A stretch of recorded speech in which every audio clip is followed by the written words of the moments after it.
Okay. Audience. Okay. Take two. I'd like to call the meeting of the January 8th, 2026 meeting of the Gualala Municipal Advisory Council to order. The time is 6:07 p.m. And I'd like to, Secretary, if you'd like to take the attendance. Sure. Councilmember Evans. Here. Councilmember Youngling. Here. Councilmember Lewis. Here. Councilmember Mayer. Here. Councilmember Hayward. Here. And Councilmember Finley. Oh, Melissa, you're muted. Okay, I'll note that. Here. All right. Is present. Thank you. Back to you. So welcome, everybody. Happy New Year. We don't have anybody in the audience, so we'll postpone introductions till later, because I know that there's a few people that would like to speak to our agenda. Item number 2, agenda approval. I know that we have a couple additions, so Councilmember Spot. One additional item of correspondence from Councilmember Finley related to her participation remotely today. Another CDP referral came in after the agenda was published, so that would be CDP 2020-0031. That's a repeat referral for assignment today, not action. And an additional information item under the local coastal program item, that's 11.3, which I'll discuss later. And also the correction for the roster of the website, social media, telecommunications, community broadband access committee with Councilmember Hess's departure. Councilmember Mayer is now the sole member of that committee. Those are the changes recommended. All And right. good luck to us all. Yeah. Okay, with those changes, are there any other changes? If not, I'll entertain a motion to approve the agenda as amended. I'll make that motion. Councilmember Youngling makes a motion. Do I have a second? I'll second. Second by Councilmember Hayward. All those in favor signify by saying aye. Aye. Opposed? Carried.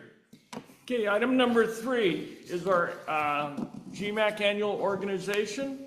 This is the time that the council nominates council officers, discuss the nominations and receive community input, and elect council officers for calendar year 2026.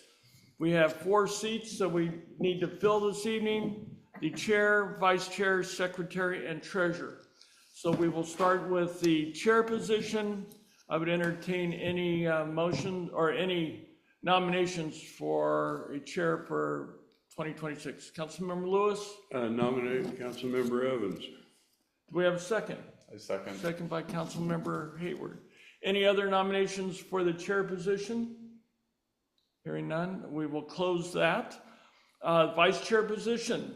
Do we have any nominations for the vice chair position? I'll nominate Robert Youngling. We have a motion by Councilmember Hayward to nominate Councilmember Youngling. Mayor. Nomination was by Mayor. Nomination by Mayor to place Councilmember Youngling's name for the vice chair position. Do we have a second? I'll second. We have a second by Councilmember Lewis. Are there any other nominations for the vice chair? Okay, that will close that. Second position is the secretary position. Do we have a nomination for that office? I nominate Councilmember Spock. Councilmember Mayer places Councilmember Spock's name as secretary. Do we have a second? I'd like to second that. We have a second by Councilmember Youngling. Can I make a comment? Yes.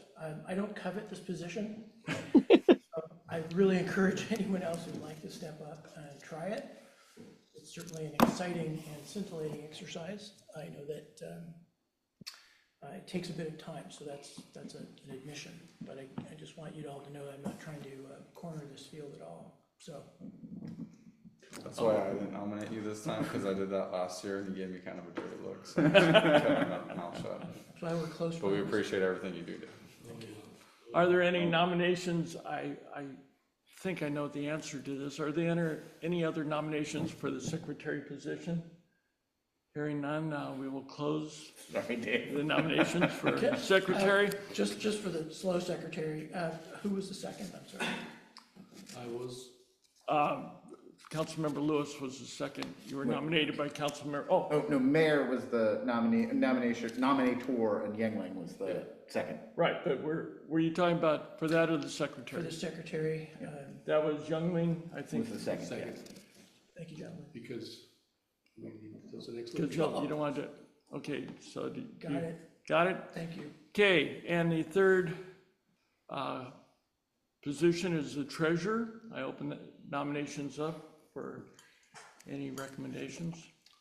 I'd like to Councilmember Spock? nominate Councilmember Lewis to continue in his role.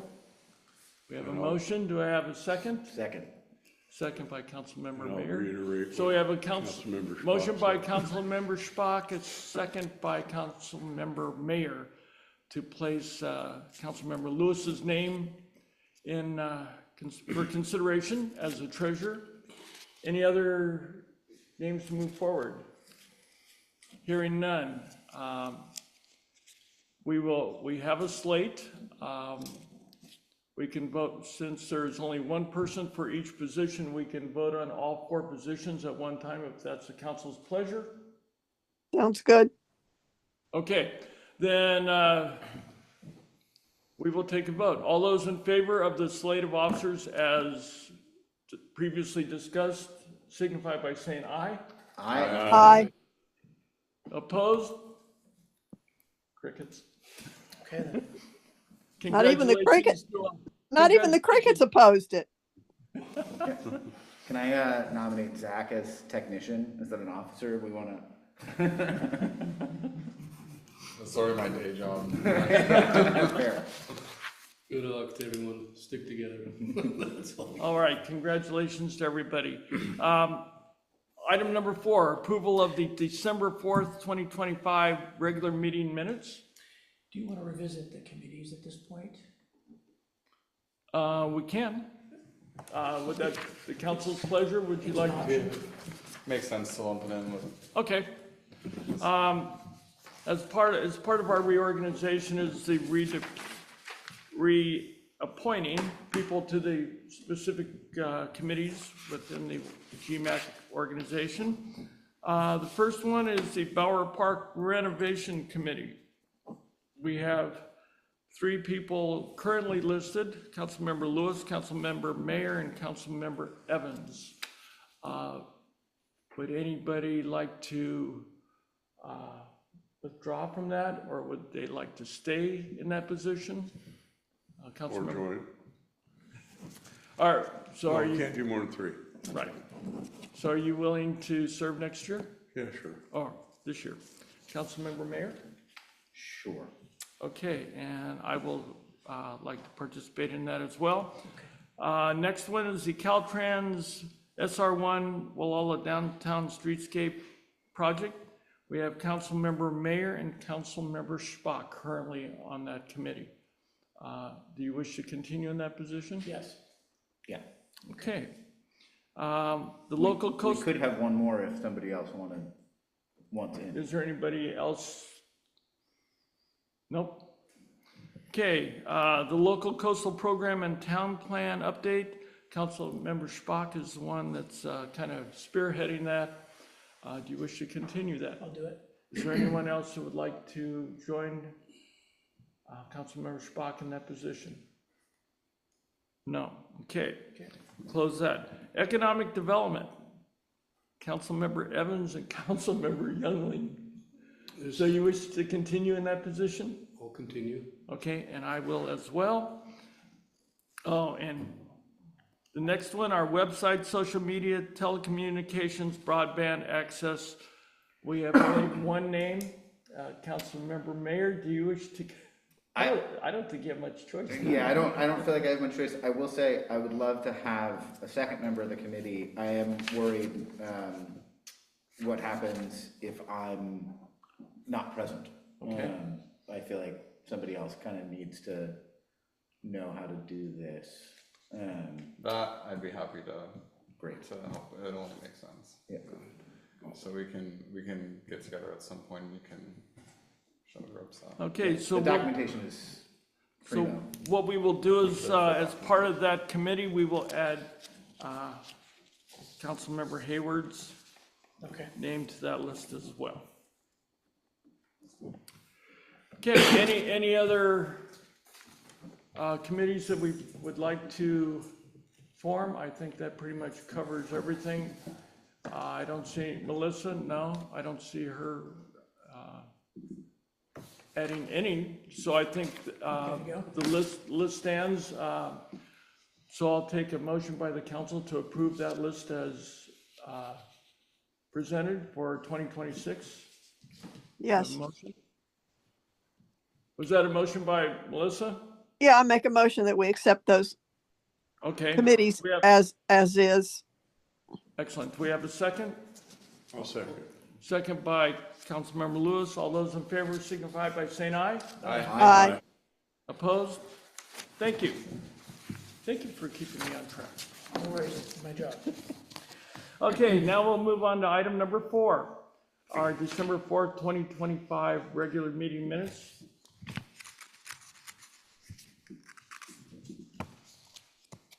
I didn't prepare minutes, I did not attend. Okay. We will go ahead, because we didn't get those minutes out, we will prepare those and have those ready for the February meeting.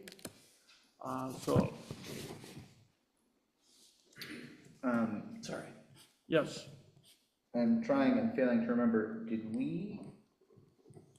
I feel like we had to defer approval of the November minutes due to lack of quorum. Because I don't think we had enough attendees from the November meeting present at the December meeting to approve those minutes. Does that Okay. ring a bell for anybody else? We'd have to listen to the recording, I don't remember. what I'll do is I'll It look sounds at, familiar. it does, let me go ahead and review the minutes that I took from that meeting, and I'll match it up with our audio, and then Great. we'll come back with, looks like we may come back with the November and December minutes at the February meeting. Council okay with that?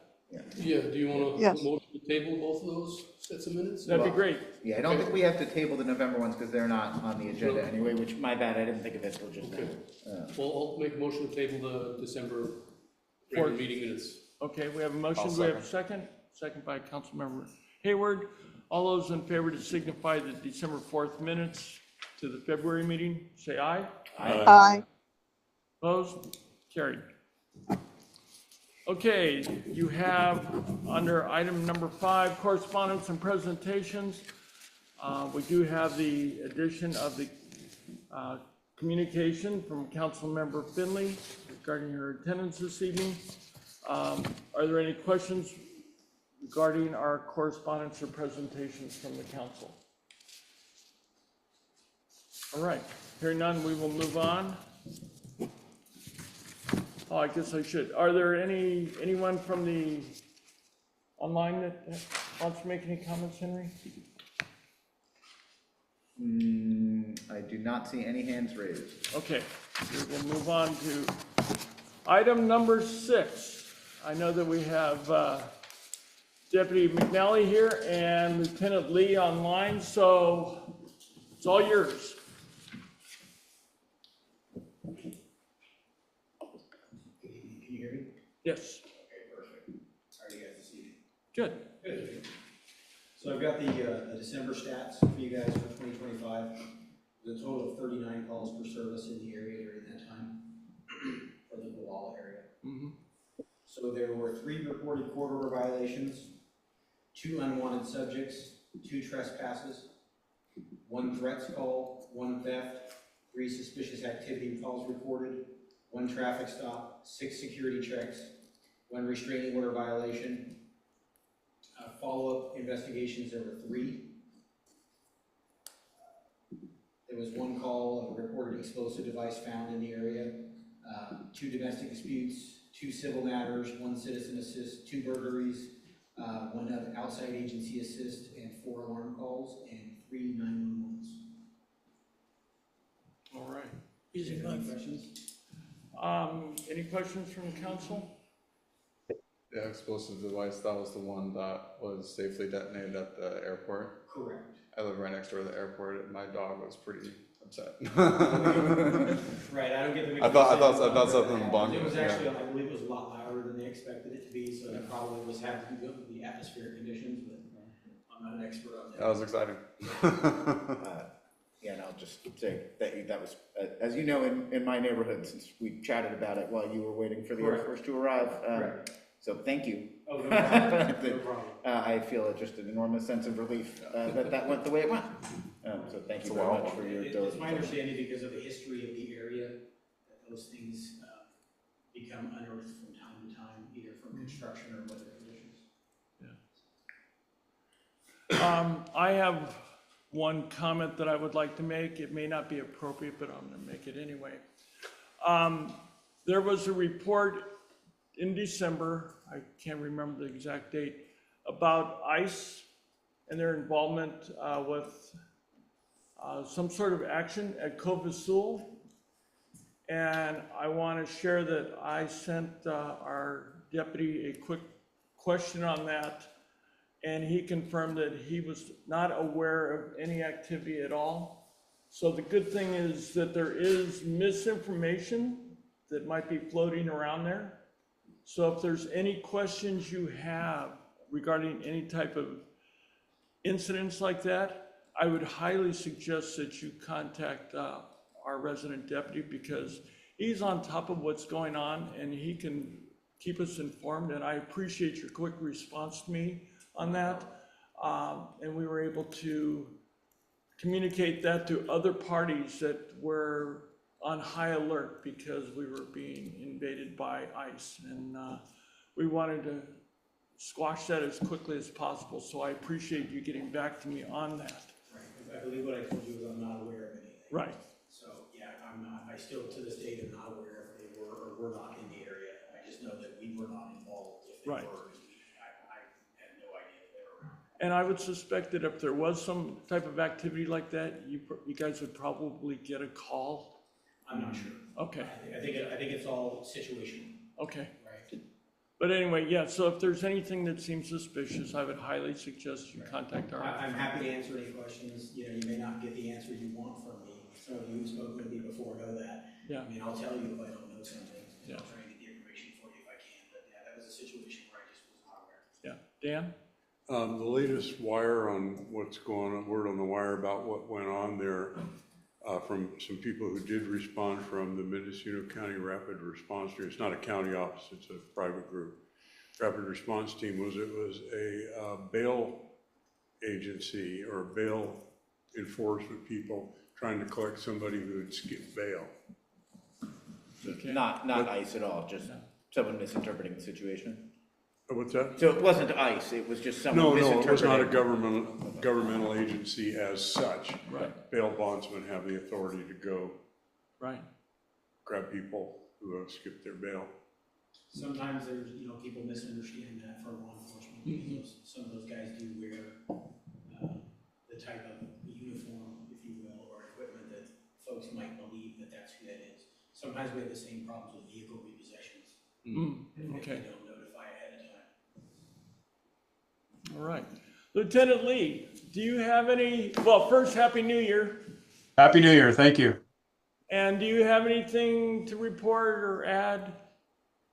No, just to add on to that last discussion about the bail bondsman, you know, that does frequently happen throughout the state of California, actually. And they often do not inform us when they are in our areas to try and collect those individuals that have skipped bail, unless they need our assistance in some way. If the person is somehow a violent offender, that they feel like they need our assistance in some way, but we typically don't even know. And it's kind of the same way with, you know, when vehicles are repossessed, Sometimes they let us know that they're coming to tow a vehicle in case we get a report of a stolen vehicle, but sometimes the tow truck drivers will just go and collect those vehicles and we don't know anything about it. So, and the same in response to the ICE comment, they don't communicate with us. They don't let us know they're in the area. They don't talk to us. And the only reason that we would ever communicate or cooperate would be in a situation where there was an emergency and they needed our assistance immediately for, officer safety or public safety in some way. All right, thank you for that. Welcome. Any questions for the lieutenant or our Deputy McNally? Hearing none? All right, stay safe. Thank you for all that you do for us. Yeah. Thank you, everyone. Happy New Year to all. Have a great evening. Thanks, Chris. There, we'll see you later. Okay, number 7. Sorry, actually, a point of order just before we move on. At some point, we'll need to go through some of the Brown Act changes for 2026, which are good, but one thing that I think we need to do, Melissa, if you don't mind, could you just tell us whether or not there is anyone over the age of 18 in the room with you? There is no one over the age of 18 in the room with me. Thank you, good to go. It's a requirement for the remote participation. So we're covered? Yep. All right, thank you. Does my teddy bear count? How old's your teddy bear? My teddy bear is 1 year younger than I am. Uh-oh. Well, We'll waive that. yeah, I think we can make an exception. Okay. All right.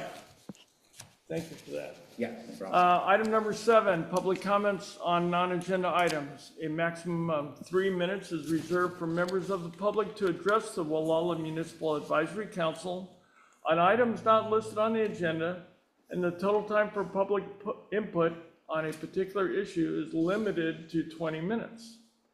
The council is prohibited from discussing or acting on matters not on the agenda, yet may respond briefly or ask a question for clarification. Anyone wish to make any comments on non-agenda items? I don't see any hands. We don't have anybody in the audience. So we'll close public comments. Moving on to item number 8, 8.1, Coastal Development Permit 2021-0052. Danye Alwan, Lewis and Youngling are the council members assigned to that. The applicant requests for a standard coastal development permit to develop a newly restored bluff-top parcel from 1,220 square feet footprint, single-family resident, including decks at grade with maximum height of 20 feet, 640 square foot footprint, accessory dwelling unit, a workshop and garage. In addition to a 1,200-gallon concrete septic tank and 934 square foot leach field and a 934 square foot replacement field, plus hot tub hookup to the Gualala Water Company, PG. So, Councilmember Lewis and Youngling, would you guys like to make a report on that? I can start if you want, Dan. Go right ahead. Because I think Miss Alwan is in the audience, so hello, Happy New Year to you. Hi, everybody. Thank you. Hello, thank you Okay. for attending. I don't know if Henry, Mr. Mayor, can help us with this, but helpful maps for our review would be located on pages 18 to 25 of the CDP. And it's a 470-page CDP that we've got here. And it's in the very beginning, the first kind of maps that you see, page 18 to 25. If that's something we can see on there, but. It is, give me just a moment Okay, here. I can say some things in the meantime. The council last visited this project proposal in September of 2024. CDP 2024-0034, I think it was called at that time. A proposal to remediate non-permitted work and storage on the property. At the time, we reviewed the applicant's request to remove a travel trailer, outdoor shower, paved driveway surfacing, 2 storage containers, 2 fire pits, and to address vegetation removal and grading, followed by parcel restoration. So this was outlined in the firm Wind Coastal Planning's consultant report and restoration proposal. So the applicant, Ms. Alwan, moved ahead with phase 1 of the Alwan restoration plan, and this phase of the CDP is believed to have been completed, as I understand it. There's reference made to a biological report of compliance dated July 7th, 2025 in this 470-page CDP.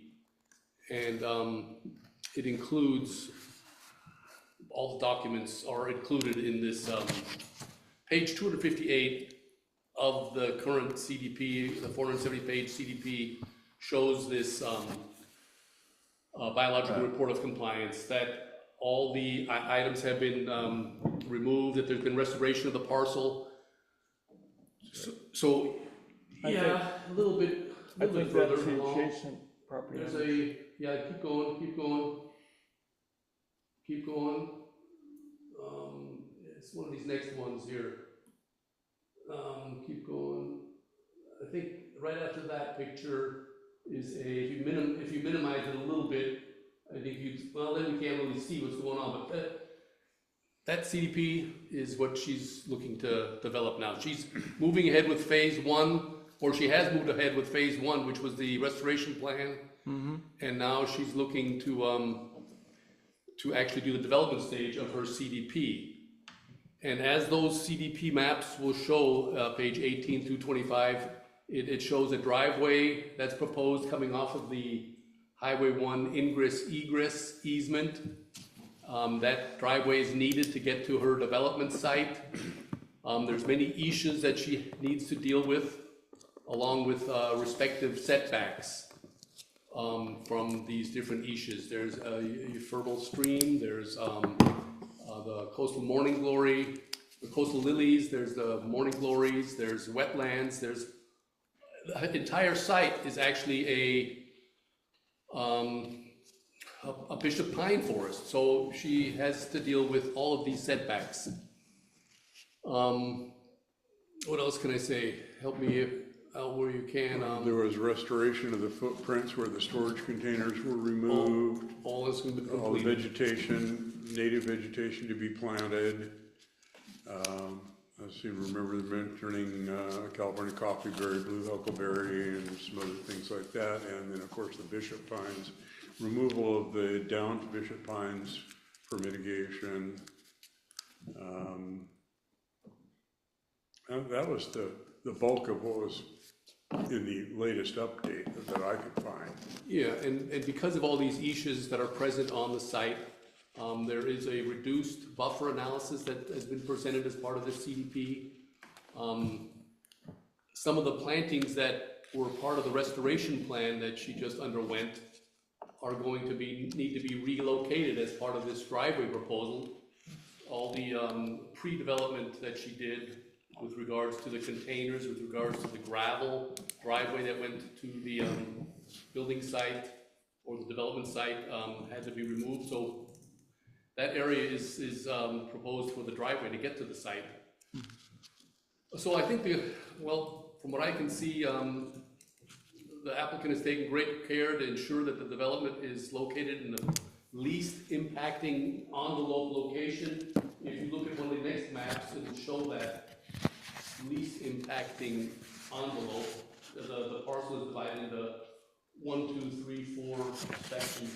I don't know if you can get to that next map, and it's 1 page, 2 pages. Anyway, Sorry, there you go. yeah. So what? Robert, you might need to, you want me to zoom in there? Huh? You want me to zoom in there?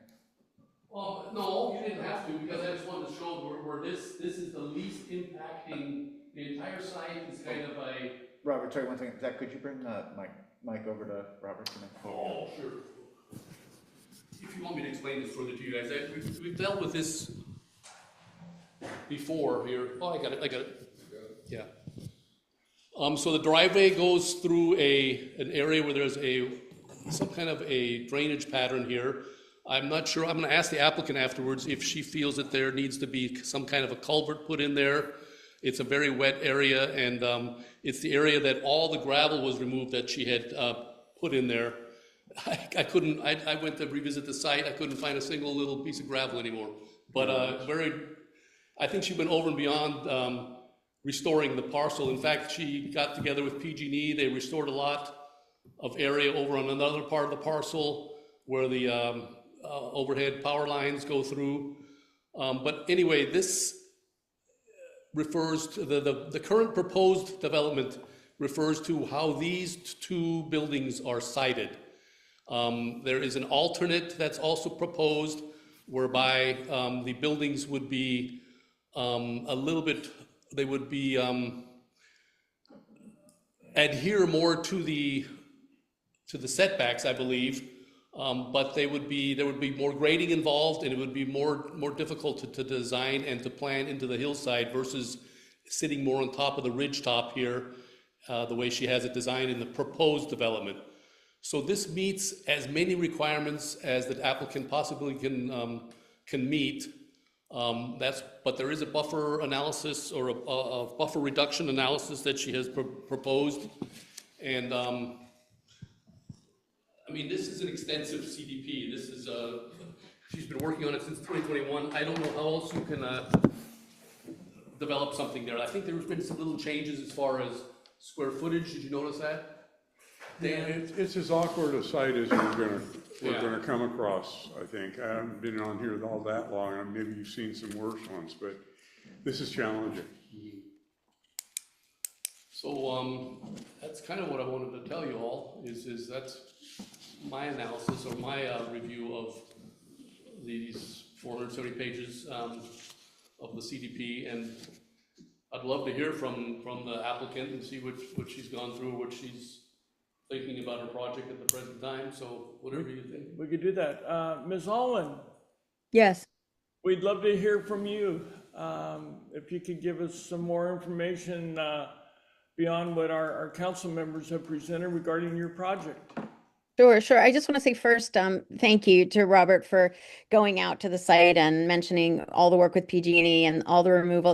There is not a grain of gravel remaining, and there's been massive restoration. I mean, there was 1,000 square feet of damage, and I have gratefully restored it all, and look forward to maintaining my site well. In terms of what you're looking at now, that blue zone was identified by Dr. Robert Jones in 2019. He's with the California Extension Service as the least impactful area. So that's why most of the development, except for the sort of umbilical cord of driveway that goes to the easement and then to Highway 1, that's why it's the whole development is within that blue zone. And then within that blue zone, there are setbacks for the lilies, the morning glory, and the wetland.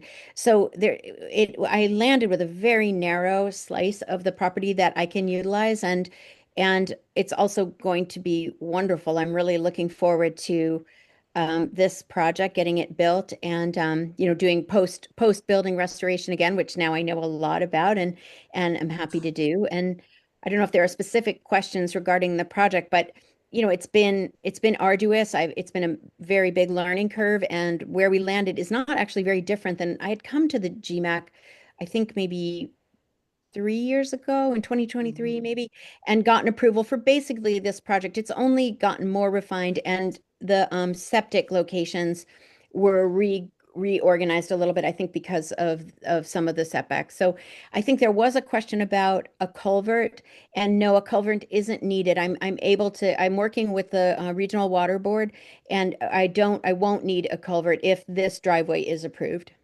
Okay. Oh, good. Yeah, that was my main question. Because that's the low point there on the driveway. And I thought maybe because there is some water flow through that area, especially during major storms or something, I thought maybe it might need one, but I'm not the expert, so. I'm just outside, a wetland delineation was done.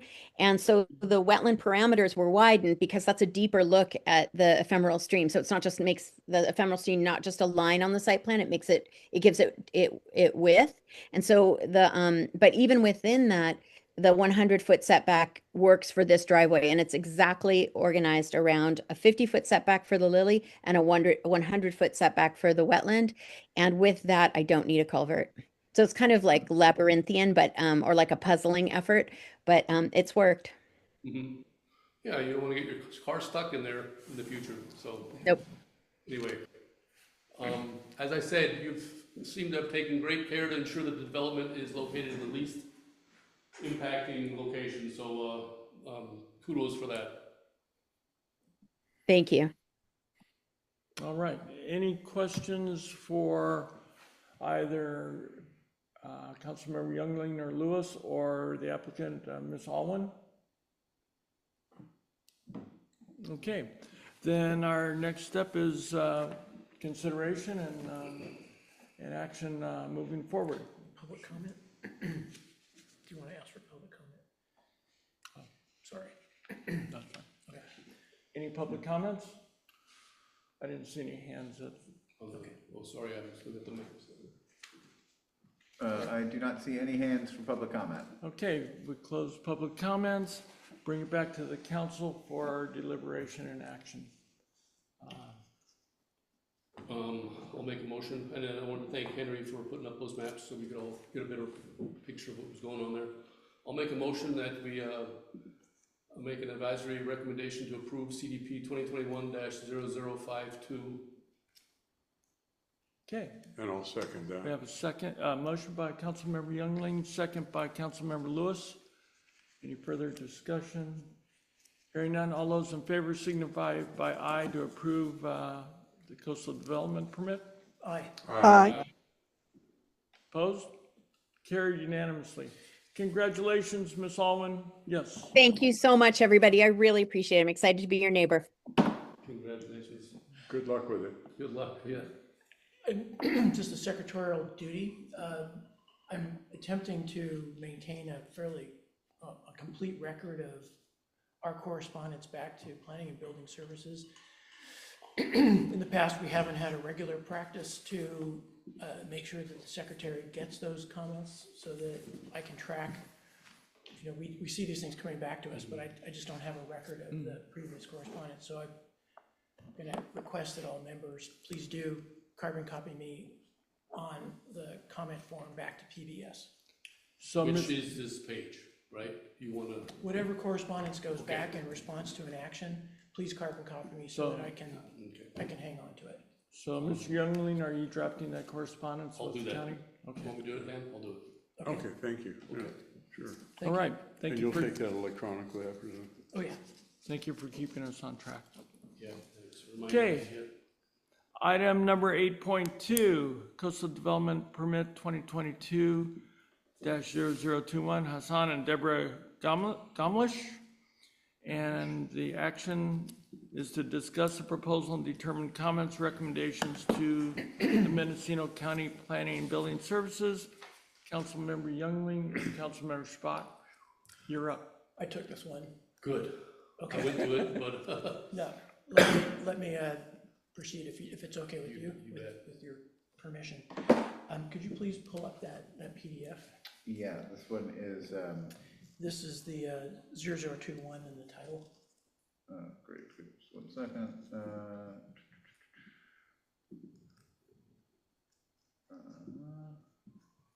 how do you pronounce that last name?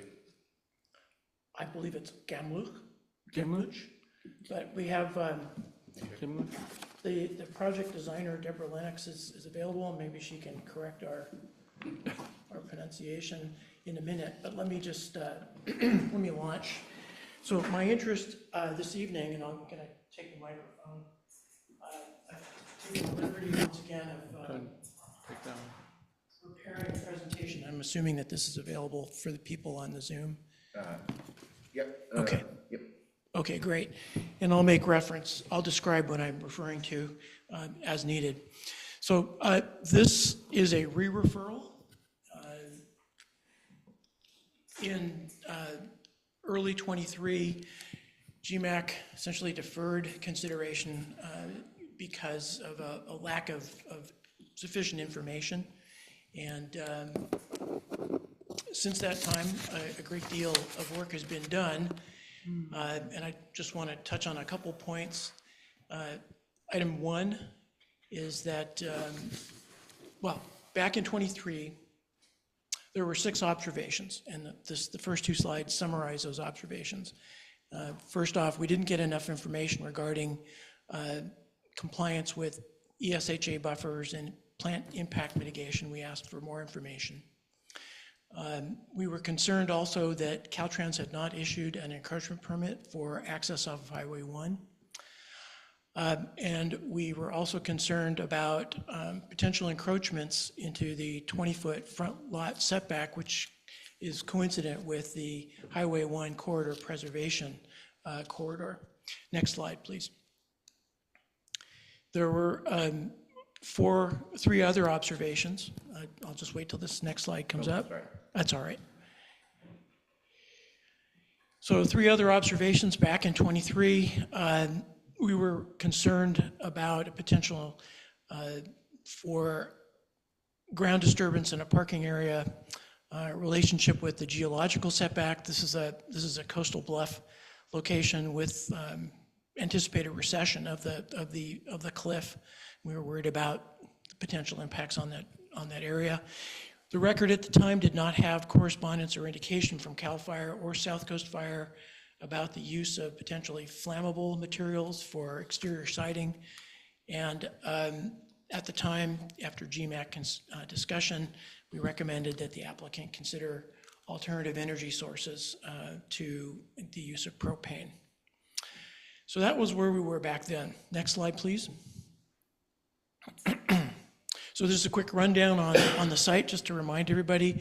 It's right at the base of Gypsy Flat Road on the west side of the highway, about 1¼ acre, 5 acre minimum rural residential. This is as part of the scenic corridor on Highway 1, so whatever's happening there right adjacent to the highway is potentially visible and a concern. Everything in this property is everything from 0 sea level up to about 140 feet at the top of that bluff. Aside from a really steep and eroding bluff, there's a fairly level top of the property. It's relatively small, but potentially developable. And a single drainage swale goes across the property, carrying drainage off of Highway 1 and drainage that's moving across Highway 1 from the east side. Habitat on the site is pretty typical for this area, lots of bishop pine in various condition, but because of historic disturbance, a lot of broom. Next slide, please. So some really great progress, and I'm sure that Ms. Lennox will talk a bit more about this and is prepared to answer questions from council. Consultation between the applicant and Cal Fish and Wildlife has led to relocation of facilities that minimize impacts on sensitive resources. And most specifically, you can see in the bottom right, so southeast corner of the property, proposed water tanks have been relocated. Previously, they were adjacent to the building footprint. That's also the location of a proposed well pump house. Again, that's in consultation with Cal Fish and Wildlife. The other issue was how power conduit and water piping would get from that relatively remote location of the well back to the house. There was concern that placing that infrastructure through or underneath the culvert or the swale would damage some wetland resources. And so the applicant is proposing a clear span pedestrian bridge, and that'll carry those conduits and pipes without impacting the water course. So bottom line, in consultation with CDFW, in response to comments 1 and 3 from '23, this proposal minimizes impacts to sensitive natural resources. Next slide, please. Consultation with Caltrans has led to the approval of an encroachment permit for site access and egress off of Highway 1. This is different than what was previously considered, which was continuing to use a relatively informal driveway on the northwest corner of the property. That will be abandoned and fenced off. And so this new encroachment will be is part of the project, and this meets Caltrans standards. Next slide.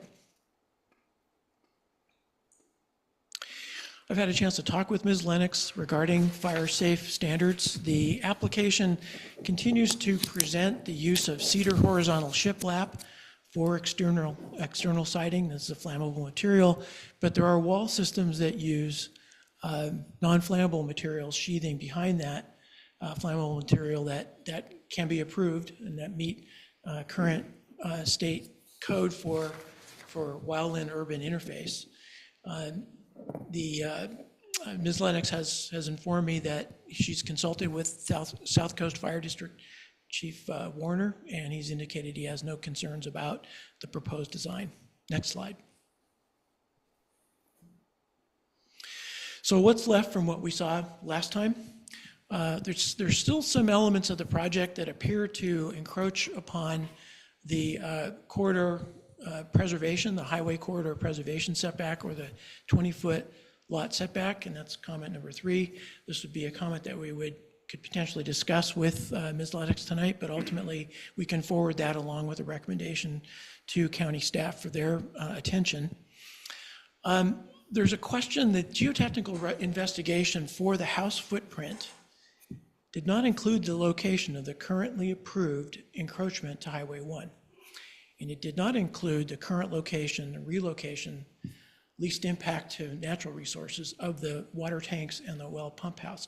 So an open question that we could consider asking staff, county staff, to pay attention to and resolve is how do those features, how could they be affected by potential bluff recession over the 75-year planning period? Remaining question also regarding the use of potential solar power collectors or backup battery power or all electric appliances. These elements are not evident in the application. They would not necessarily all be part of this level of application, particularly the selection of electrical appliances, but that seems to be an open question along with the potential for rainwater catchment. Next slide, please. So comments from my recommendation on comments, it looks like this is an appropriate use for the location. Technical studies that have been submitted with this application and also previously are appropriate and appropriately done. Recommendations are reasonable. The revised application answers most of our concerns from 2023, but there are a few that are left, perhaps not rising to a level of such that we would need to defer again. We always and ought to defer to county staff for their technical expertise and regulatory role. Next slide, please. So to conclude, from my perspective, given the second review, I'm recommending that GMAC consider affirming that Caltrans has approved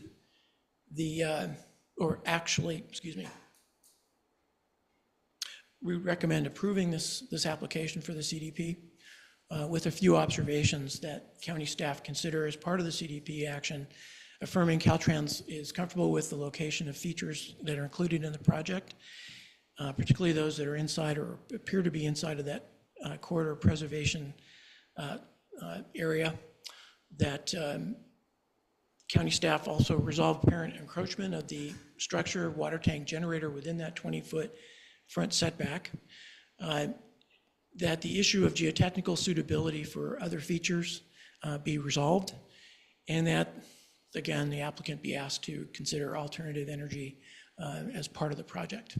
So that concludes my presentation. Again, my understanding is that Ms. Lennox is available for council questions. All right, so Mr. Youngling, do you have anything to add? No, thank you for taking the lead on this, and it was a nice presentation. I was only wondering, Mrs. Lennox, on the latest drawings that I saw on the CDP, the northern entrance to the property is being abandoned. Yet I thought I saw something about that it becomes a pathway or something, and it's going to be a concrete. So I was wondering what the reasoning was for that. I mean, I mean, I know concrete can be porous, but it would seem like a gravel walkway or a gravel, if that entryway is still gonna be used for maybe a car to park or whatever, that you'd use a gravel surface. That was my only question.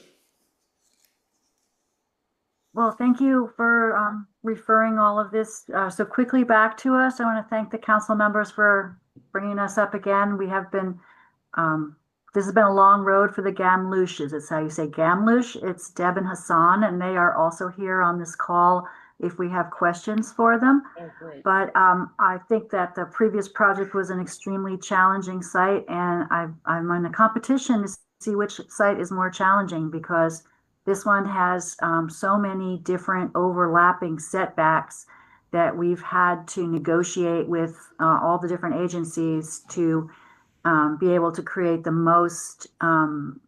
best solution to being able to build anything on this site.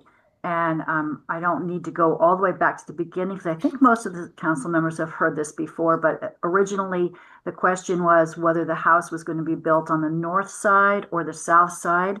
And we have the well, we have the septic, we have clearances that need to be maintained. So we ended up with the septic on the north and the well on the south. And then the house needed to be with where it had the least impact on the Bishop Pine Forest, which was in a healthier condition on the southern portion of the property. So the building footprint was on the north side, on the same side as the septic. So that little area with the house and the septic system is the flattest, as Dave was saying. And then negotiating with Caltrans has been our biggest challenge for the past year and a half. We've been trying to come up with a compliant location for a new driveway. And at the beginning, they had told us the existing driveway would be able to be used, but their regulations do not allow that location. So we've had to bring in a new civil engineer to design this this location, which did meet their sight lines thanks to a project, Shoulders and Rumbles project that Caltrans actually did while we were waiting to get approval to give us our sight lines. So it's like the perfect timing for getting this driveway in. And then I went and spoke with Dave about the different questions from the GMAC from the previous presentation. And I realized that Mark Kleiser from the Mendocino County hadn't been in touch with him about some of these things. So I called Mark and I called Jason at the South Coast Fire to check on, these referrals. And the referrals have gone out. And as Dave said, Jason had no comment. And so Mark was going to track him down to get that in writing. We've also met with Fish and Wildlife and had a walkthrough with Jennifer Garrison. And we were, explaining all the challenges of the site. And she did send a notated review of a site visit minutes that haven't been incorporated into Mark Kleiser's staff report yet. So there will be some written recommendations from Fish and Wildlife, but we did respond to those recommendations by relocating those tanks. She wanted them the furthest away from the area where the bridge is now. That's a riparian area. So we are within the setback of a riparian area with our house, our driveway, everything is within the setback of the riparian area. And her mitigations included pretty much clearing out the non-native Scotch broom. There's quite a bit of non-native plants that have grown up there. Caltrans has done quite a bit of work along the highway with spraying and whatnot and planting non-native plants. So she wasn't as concerned about that particular area, and she was more encouraging the remediation, which Deb and Hassan are very interested in, taking out the broom and planting the native plants. So they're on board with that. So at that point, we were trying to figure out how to cross the gulch with the utilities. And that was one of my engineers recommended a company with this very attractive bridge. It comes from Humboldt. It's made of redwood, and I think it's very appropriate for an attractive solution to getting the utilities across the gulch. Then the last component of the new revised design is the parking and driveway with the fence and the walkways. They're all the walkways are gravel. I don't recall saying anything was concrete except for where it's required. You can see on the plans that it's hatched at the new driveway entrance is concrete because it's required from Caltrans, but the previous driveway will stay gravel. It's just we don't want to close it off because you can have access to that back side of the house. But the actual entrance and the vehicular way of accessing the parcel will be at this southern entranceway. I'm trying to see, is there anything else? Oh, okay, so I could stop for questions or I could keep rolling with the siding if you want. Keep going. Up to you guys. Is there more information you would like? Council? I'm satisfied. I think we're good. Ms. Lennox, Okay. how about, do the applicants, Mr. and Mrs. Ghamlouch, do you have anything to add to Ms. Lennox's presentation and our council's presentation? And well, I would just want to thank the GMAC councilman for considering our proposal and our project. As Debbie have mentioned, we've been working on this project since 2022. So it's been a long haul to get to this point. So I just want to add that there was additional revision. I don't know if Debbie want to talk to the council about adding the voltaic panels. So that was in the additional revision that she just mentioned. Debbie, you want to mention anything about that?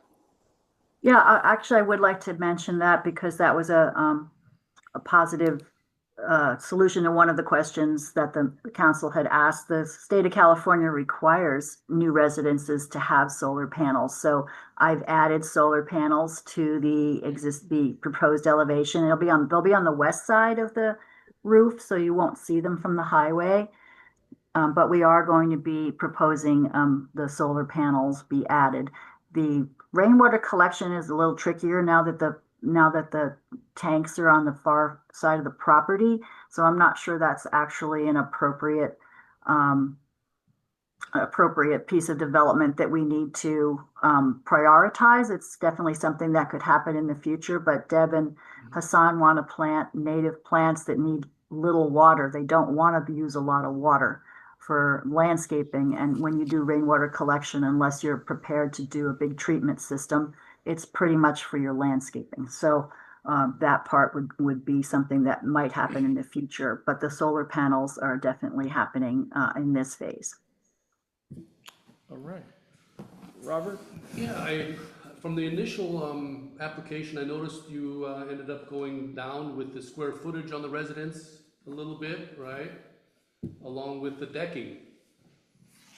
That was actually an error. That was my bad math. I added the decking to the house, so I recalculated it all. So yeah, we're at 1,428 square feet. Okay, that's what I was wanting to make sure. Thanks. Okay. Any other questions from council? Any public comments? Seeing none, we'll bring it back to the council for action. I'd like to make a motion that council recommend that this CDP proposal be approved, subject to some observations. I think we can remove the last one related to photovoltaics. I'd be happy to make that edit. Mm-hmm. But it could be good to draw county staff attention to a few other observations that we've made. And beyond that, I think that this project really, the applicants have done their best to work with a difficult site. And this appears to be a project that'll be a fine addition to our built landscape. Great. Do I have a second? Awesome. second by Councilmember Hayward. Any other discussion? Hearing none, all those in favor? Well, just a comment. Just to the north of this project was a very difficult CDP GMAC handled many years ago. And they also built a bridge. In fact, it was a driving bridge to get to their piece. Yeah. Over some wetlands. So I think having another bridge in this area is going to be a nice look. Just a comment. Yeah. All right. All those in favor signify by saying aye to approve CDP 2022-0021. All those in favor signify by saying aye. Aye. Opposed? Carried. Congratulations, Ms. Lennox and Mr. and Mrs. Ghamlouch, and we wish you the best with your project. Thank you.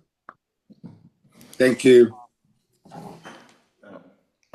Before we move on, there's a request in the chat from Magdalena saying they have another meeting starting at 7:15, and they're wondering if there's any way we can squeeze them in as the next item.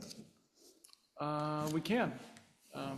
Any questions from the council or concerns about that? Do we have someone online waiting? Yes. Yeah, 3 of us here. Okay, we also have applicants who have submitted proposals for projects and along with that, fees for consideration. I don't know if anyone is representing the De Lopez CDP. Yes, Lance. Yes. Sprague or Sprague is here. sorry. Okay, So then my what? recommendation would be to stay with the order, and I apologize to the other representative. I would concur that we stay with the CDP reviews. These are mission critical and time Yeah. sensitive. At least for the CDP where there's a person present, right? Yeah, exactly. Philippe and Avery, because we have a heavy CDP calendar or agenda tonight, why don't we just have you come back in February with your updates? Sure. All right, we appreciate that, and if there's anything you need us to be informed of prior to our February meeting, you can send me a communication and we'll forward that to the rest of the council. Will do. Thank you, everyone. All right, thank Sorry you. about that. No worries. Okay. Going on to 8.3, coastal development permit modification. CDPM dash 2025-0008. De Lopez, who had this? Oh, thank you. Mr. Spock, you're up. Council's indulgence. I should recuse myself on this one. Okay. Let me quickly note that. Okay, let it be known that because of a conflict, Councilmember Youngling has recused himself from the discussion and stepped down from the dais.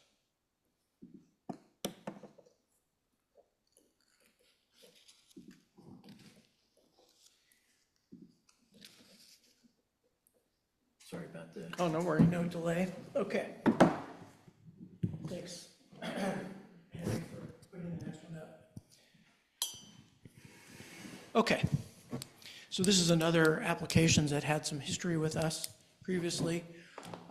Back in February of '23, GMAC recommended to the county that CDP 2022-0035 be approved. The county did approve that CDP proposal in June of that year, and this was to allow remodeling of an existing cottage, replacement of an existing deck, and mitigation for dead tree removals back at that time. Next slide.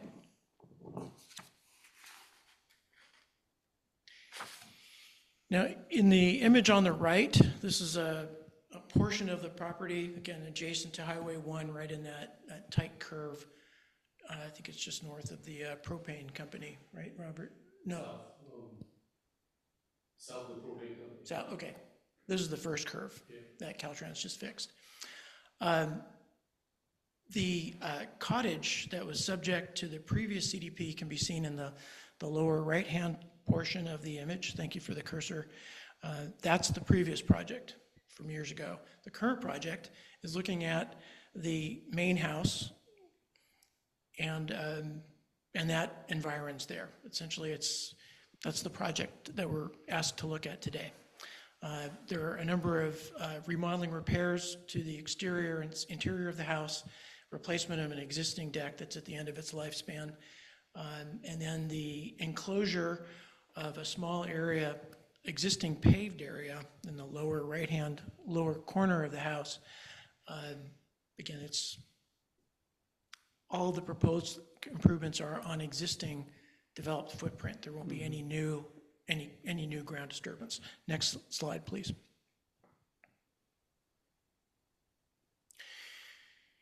Again, members of the council are probably familiar with the site, seeing it frequently on trips up and down the coast. Nevertheless, it's about just under 2 acres. General plan and zoning are for residential use. It's on the west side of Highway 1, and then thus subject to the constraints of that part of the coastline. Property goes all the way from sea level up to about 160 feet, again at the top of the bluff. Topography is steep along the cliff and fairly level inland in the inside of the curve of the highway. There's a seasonal swale that follows the southern property line. I'm pointing now for those on the internet, and then the cursor is going to track my movement here along the south part of the property. Habitat on the site varies from Bishop Pine in the kind of the western portion to areas of kind of a wet meadow with horsetail in it in the central portion marked in green, and then a small patch of redwood forest in the far eastern corner of the property. Next slide, please. Lots of technical studies updated for this particular proposal.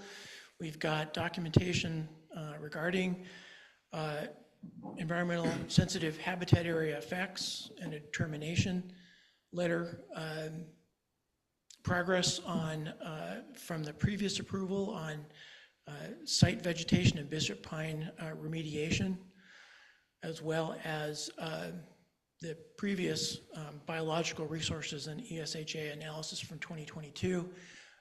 Also in the list of new materials are a CAL FIRE structure setback exception approval letter in the package, as well as an updated geotechnical investigation from Bauer and Associates. Next slide, please.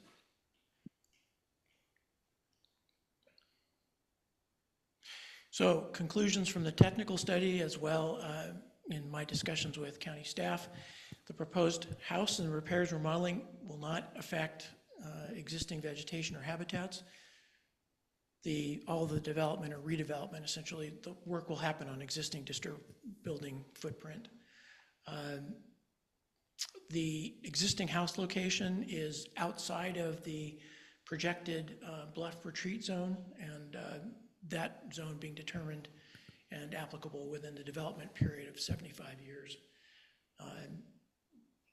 Planning and Building Services staff, Mr. Liam Curley, has been assigned to this particular CDP referral, doesn't have any concerns with this proposal. Next slide, please. So conclusions, this looks like the right use in the right place. In fact, it's been there for a long, long time. The technical studies are competent, and they make reasonable and supported objective conclusions and recommendations. CAL FIRE and county planning staff affirm the proposal, and we continue to defer on technical matters as well as those related to a jurisdictional authority. Bottom line is, I recommend that the council suggest that the county staff approve this proposal. Thank you. All right.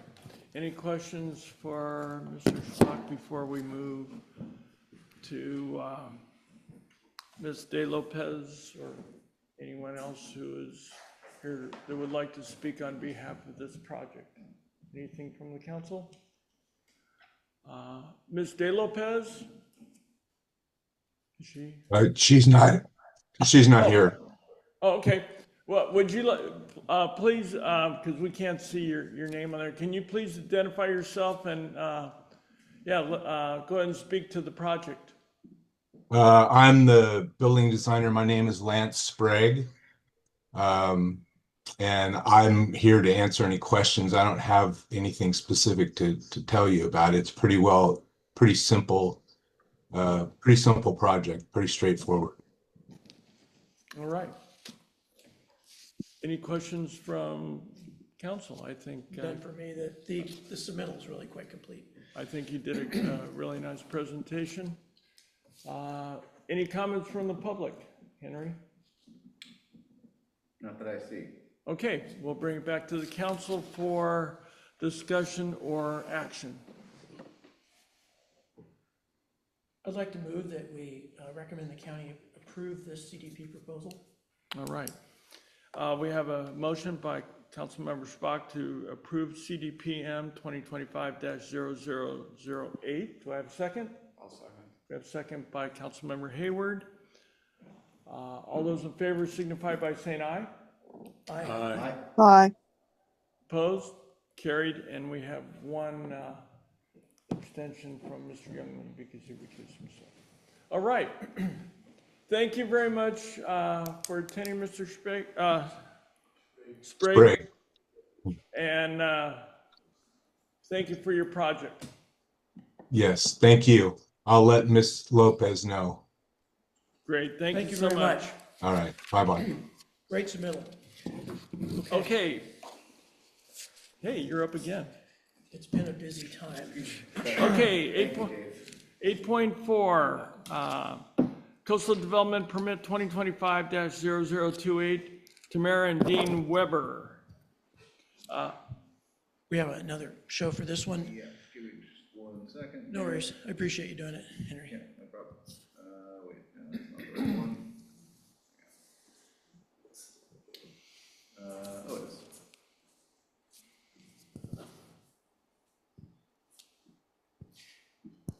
Just a quick question. Is this working for you guys? I don't mean to get out in front of everybody, but I think everyone's busy and I had enough time to work on these guys. The thing is, we were gone last month, and so I was really worried that we would delay the process for these applicants. So I appreciate your indulgence in working these in an expeditious way. Well, thank you for taking on the task. Yeah. Okay. You're welcome. Glad to do it. Okay, we're looking at 2025-28. This is a CDP proposed by Weber.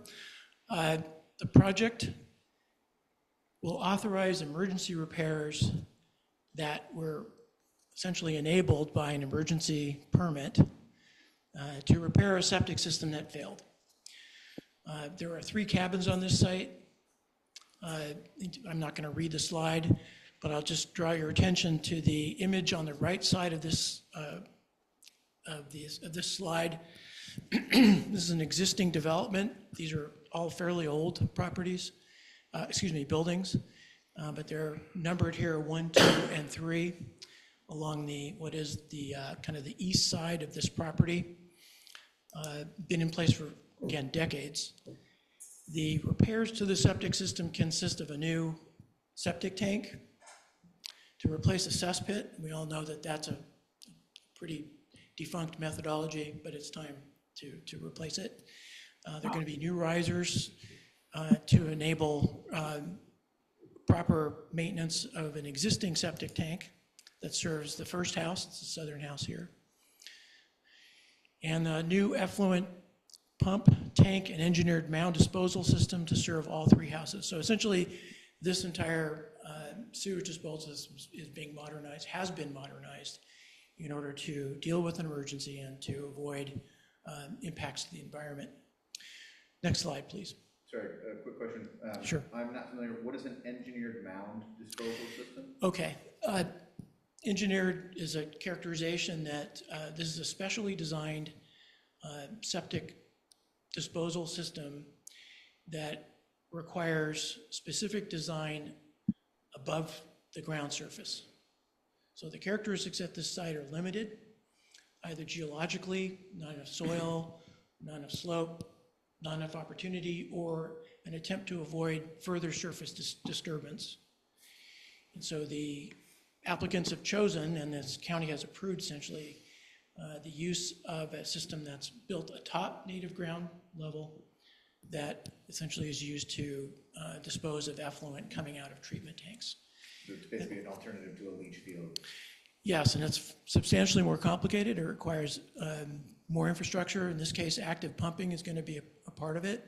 That means that the applicant's going to have backup power and virtually, other kinds of control systems in order to accommodate this geological situation. It is the leach field, it's just above ground. It's a leach field that's essentially placed within a mound of material that's added to the top of existing ground. Okay. So is it sort of vertical rather than horizontal?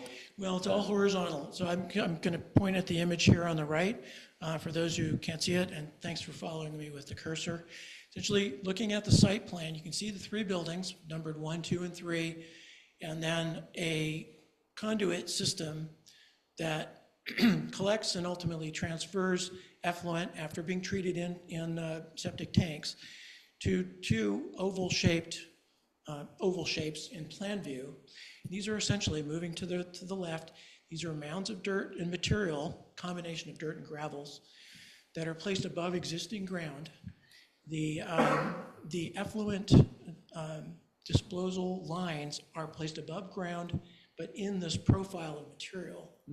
Usually, the standard approach to septic system, where allowed by normal ground conditions, is you excavate subsurface, place rock, drain rock, place the disposal leach lines, and then cover with more rock, and then native soil is replaced. This is a case where all that's being done above ground.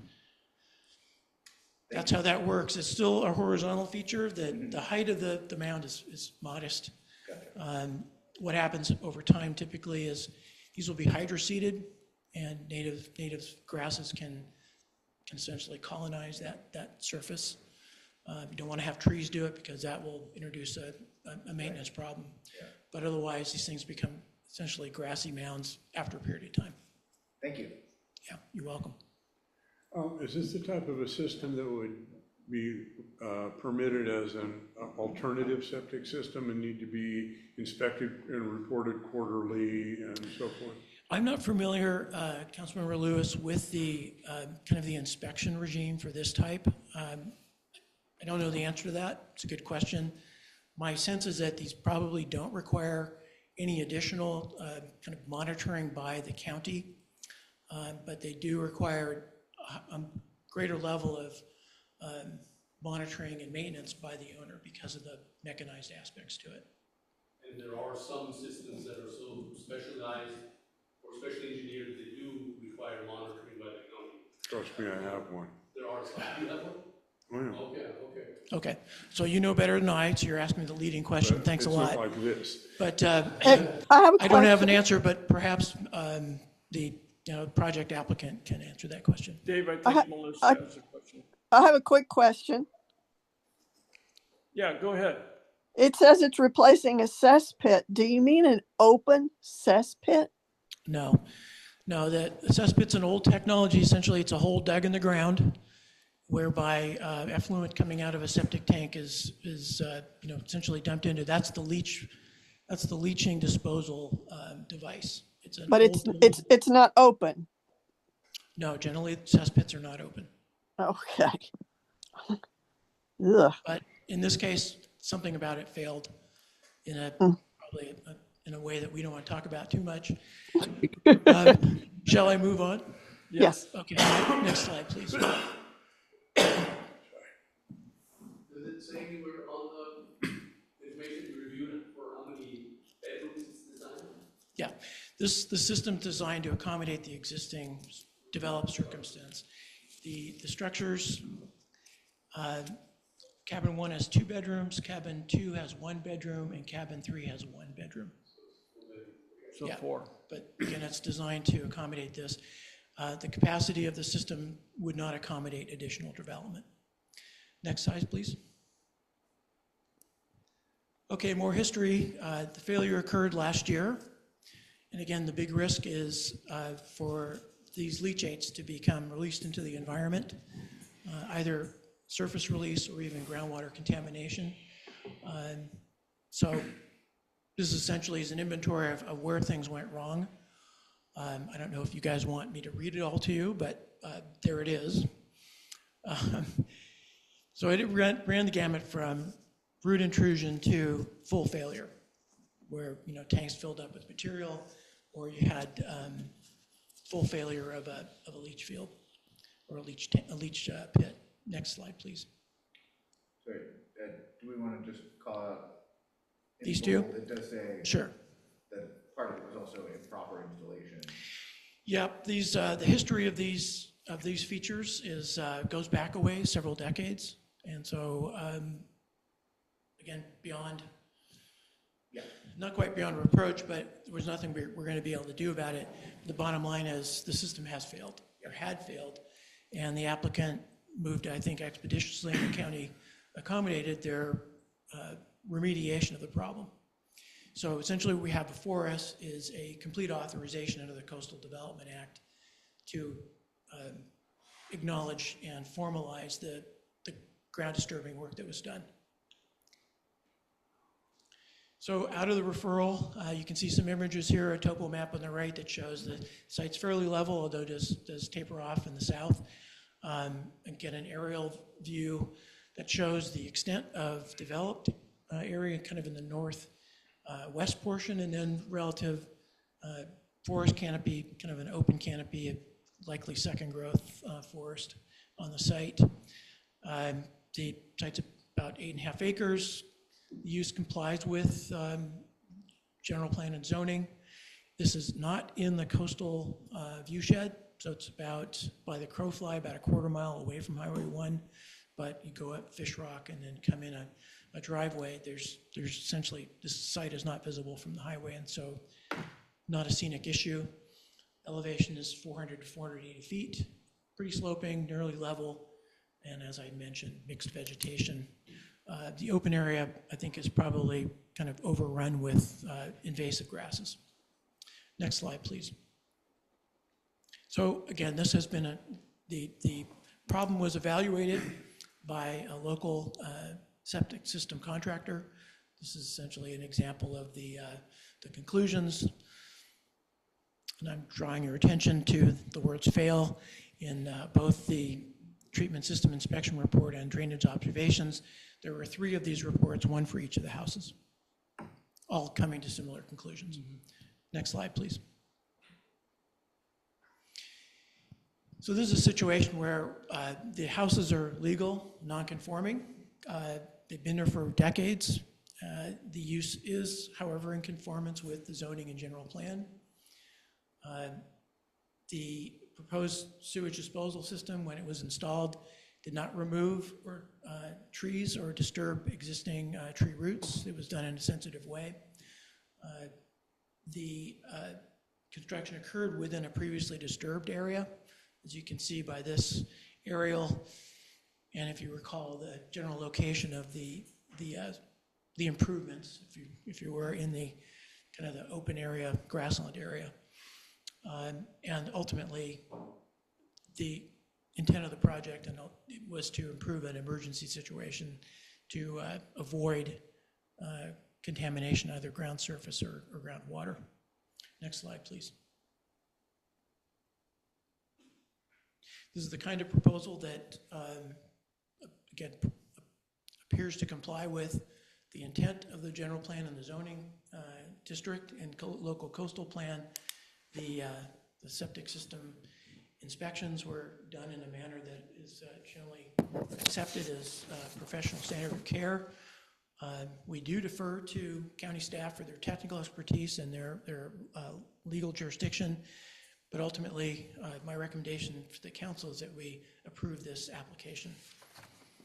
All right, thank you very much. Any further questions for Councilmember Schbach? If not, we'll see. Are there any comments from the public?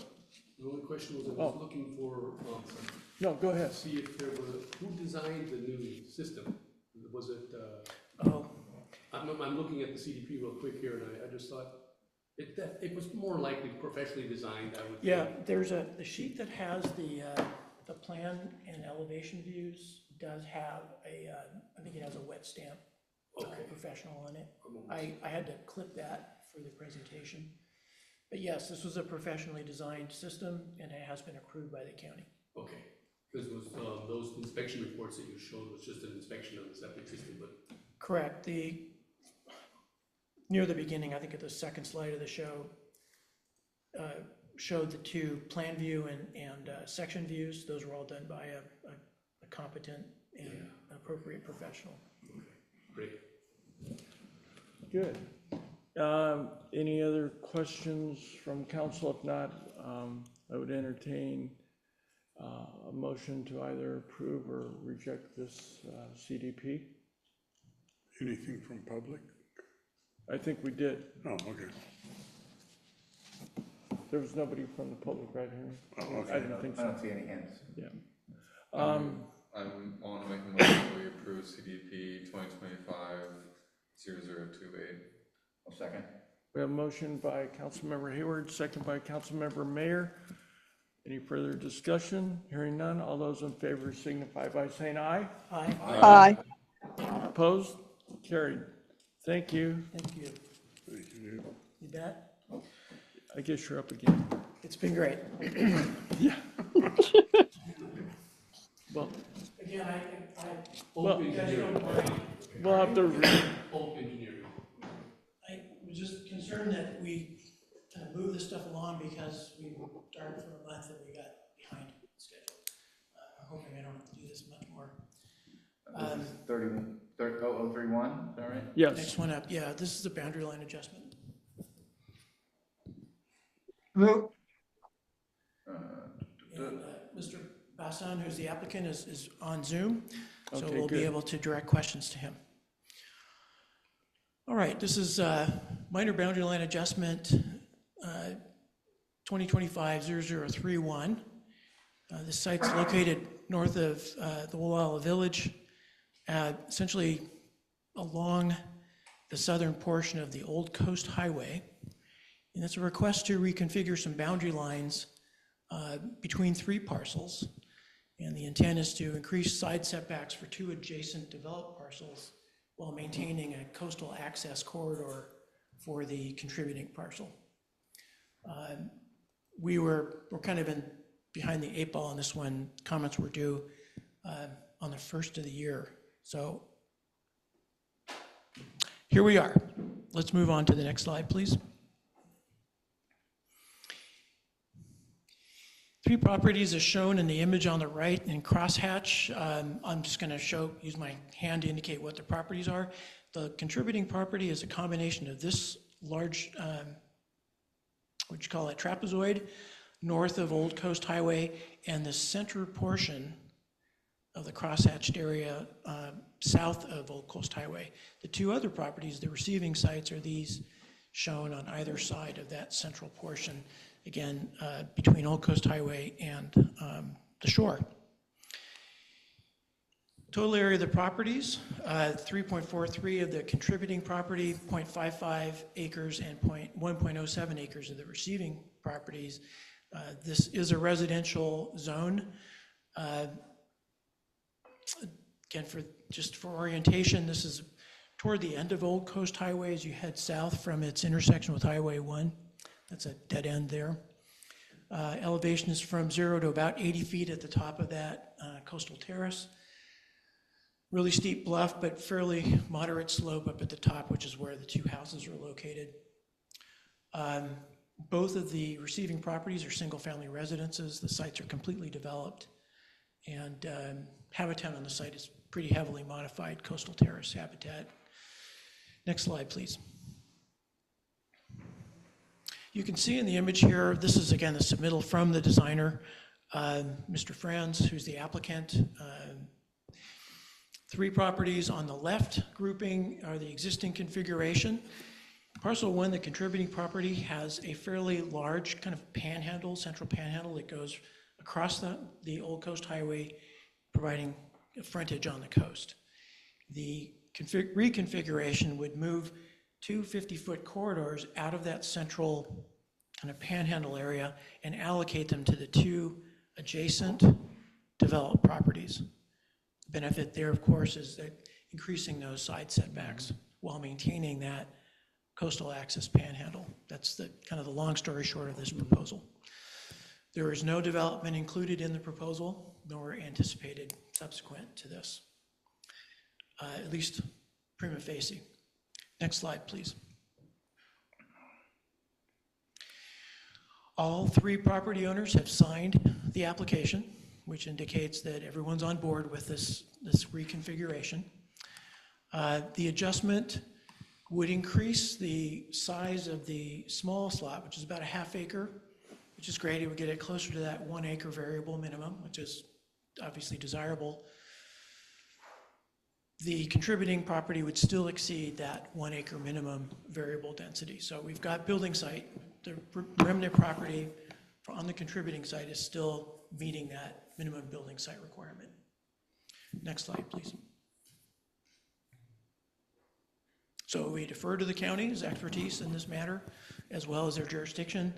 And my recommendation is that we support approval of the minor boundary line adjustment as proposed. All right, thank you. Any questions from council? Mr. Bassan, do you have any comments regarding the project? Well, first of all, good evening and Happy New Year.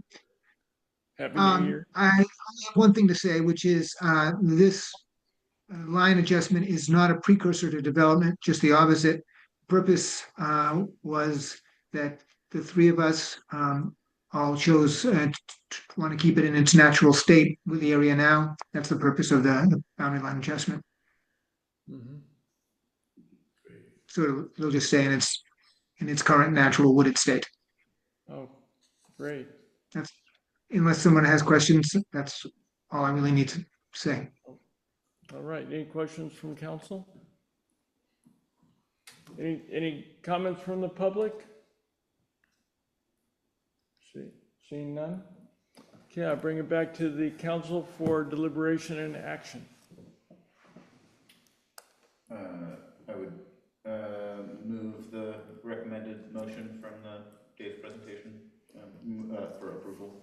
Okay, we have a motion from Councilmember Mayer to approve boundary line adjustment 2025-0031. Do I have a second? I'll second the motion. We have a second by Councilmember Finley. Any further discussion? Hearing none. All those in favor signify by saying aye. Aye. Aye. Opposed? Carried. Thank you. Thank you. Thank you, Mr. Bassan. Okay, I guess you're going to be writing. It's okay, that's all right. So please for the team. So please forward your communications to the secretary. Yeah, If you have any complaints. I'll ask the secretary what he thinks he needs. I feel like you can probably skip your next turn or two if you want on the. Yeah, I think I pick up the slack. Gentlemen, I appreciate that. I'm here to help, and I just realized that it's been a busy time, and we were not together, and so these it just seemed the best way I could support the group and the applicants is just to push these through. So I appreciate your support. Well, we appreciate it. Well, I vote that we double your month's salary. There we go. At least. Hey, Or triple, but just triple. quick question, Robert. Just hit me. I'm looking at this parcel map of that last CDP we just looked at. It kind of takes out a commission and APN number. Is what it looks like to me. I don't think it will. What'll happen is Was that a non-compliant lot? Because it has an APN number I just see here. the AP number, it's all the same property. The AP number is a result of splitting that property with a public. Actually two. The trapezoid up has its own APN number from the piece down below. probably the result of having that piece of land property split by a county roadway. So it separates, it essentially lands in two different assessor parcels. And they come up with those certificate of compliances that they maybe never got or something like that. I think this is a case where it's the same fee property that has been split by a public right-of-way, and that has caused the assessor record And it to has be these arrows bifurcated. going back and forth. Exactly. It's, okay, it's just a So little confusing there, I just noticed. They are different assessor records, that's true. Actually, this is a good case in point for whenever one sees an assessor parcel, that doesn't guarantee a property line. Yeah. So, moving to the next one, this is, again, I apologize for dropping this on you, but this is a late breaking referral. So essentially, Is this the email you wrote us? no, I did not correspond on this. This is it was just too late. I wanted to make sure that GMAC didn't get potentially afoul of taking an action that did not have adequate public notice. But again, this is a late referral. It's on the amended agenda, but essentially it's on the amended agenda for assignment rather than action. This is also a re-referral. It was an email you wrote to Kevin and I just today or something. Yeah. That was just to you guys asking if you'd like to take this one on again. And I think I responded yes. Is that the one you're talking about? I just didn't get back to you. Sure. Yeah, that's all right. Okay. So that would be the, So 8.6, that referral, the assignment is Mr. Youngling and Mr. Evans. okay. Yeah, okay. And that's for presentation and review it in February, at the February meeting. The county planner can accommodate that. I mean, essentially, it's a 2 to 3 week delay, but they're okay with that. Okay, good. We'll get back on track. Okay, moving on to item 9, old business. I see none. Item 10, we postponed for Magdalena Homes. Question from a protocol standpoint or agenda standpoint, this item has come before GMAC for updates and discussion. Should this move to old business or should it stay in new business because it's still a consultation? What's your preference, Chair? I think, Because it hasn't, yeah, it's currently a new business and there's been no progress from it, so that's what. I would concur with that. All right. Keep it new business until there's some forward action Thank you. that, from GMAC. Okay, going on to item 11, 11.1, Bower Park renovation. I know that Councilmember Mayor has been in communication with county staff, so you want to give us an update? What's going on? Sure. So I've been periodically badgering Doug Anderson at the county to try to get updates. The main questions I asked most recently were, how far behind schedule are we at this point? Is it far from your expected timeline, or is this close to what you were expecting, given how late things got started? And since it looks like we have a long, dry stretch starting, what do you expect them to get done over the next couple of weeks? I can't say I got like the full list of answers, but I will tell you what I heard back. So basically there was a certain amount of background about the difficulties that they've encountered, one of which is certainly no surprise to any of us, which was that the delay in awarding the contract pushed the contract start date into the rainy season. It rained and delayed some things. There have also been some other setbacks that have popped up. So a requirement for a forest conversion exemption permit that was triggered by the Bishop Pine Management Plan. So that's limited the areas that they've been allowed to proceed while they wait for the permit and the required inspections. The next one are issues related to confirmation and approval for the products and systems for the spillway bridge and the baseball backstop / retaining wall. Those are areas where they could proceed, but they're waiting for confirmation and approvals. And then coordination and confirmation of county furnished products that affect the work where they will be placed.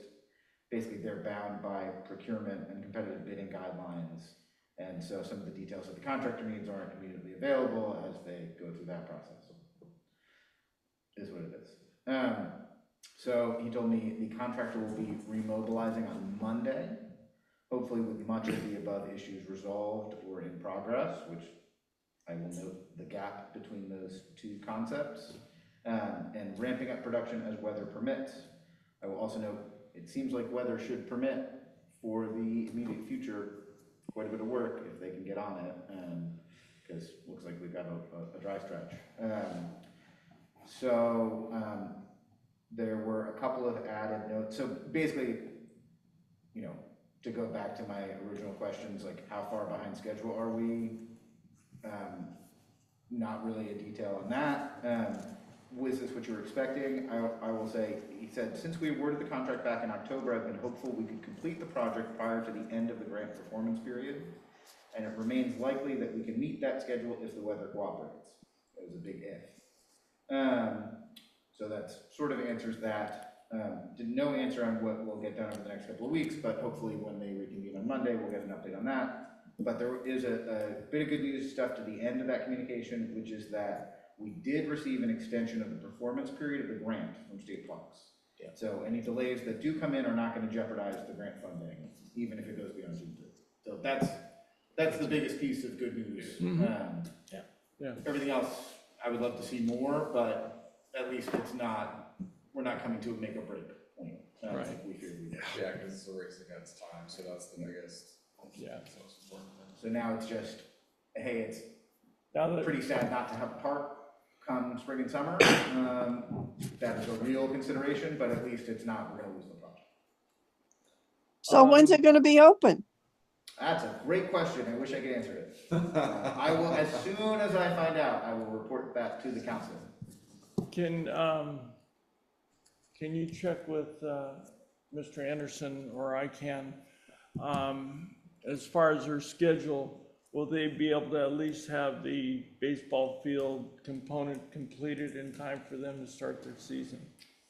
Do you happen to know off the top of your head when that season starts? They usually have their opening day in March, but I can confirm that. I'm happy to relay that. My daughter is starting T-ball in March, so that would. Yeah. That would line up So with that yeah, season. we would like to have that element at least completed so it doesn't delay Little League. So if you want to convey that to Doug, that'd be great. Will do. Yeah. Yeah. So we want it to be completed, and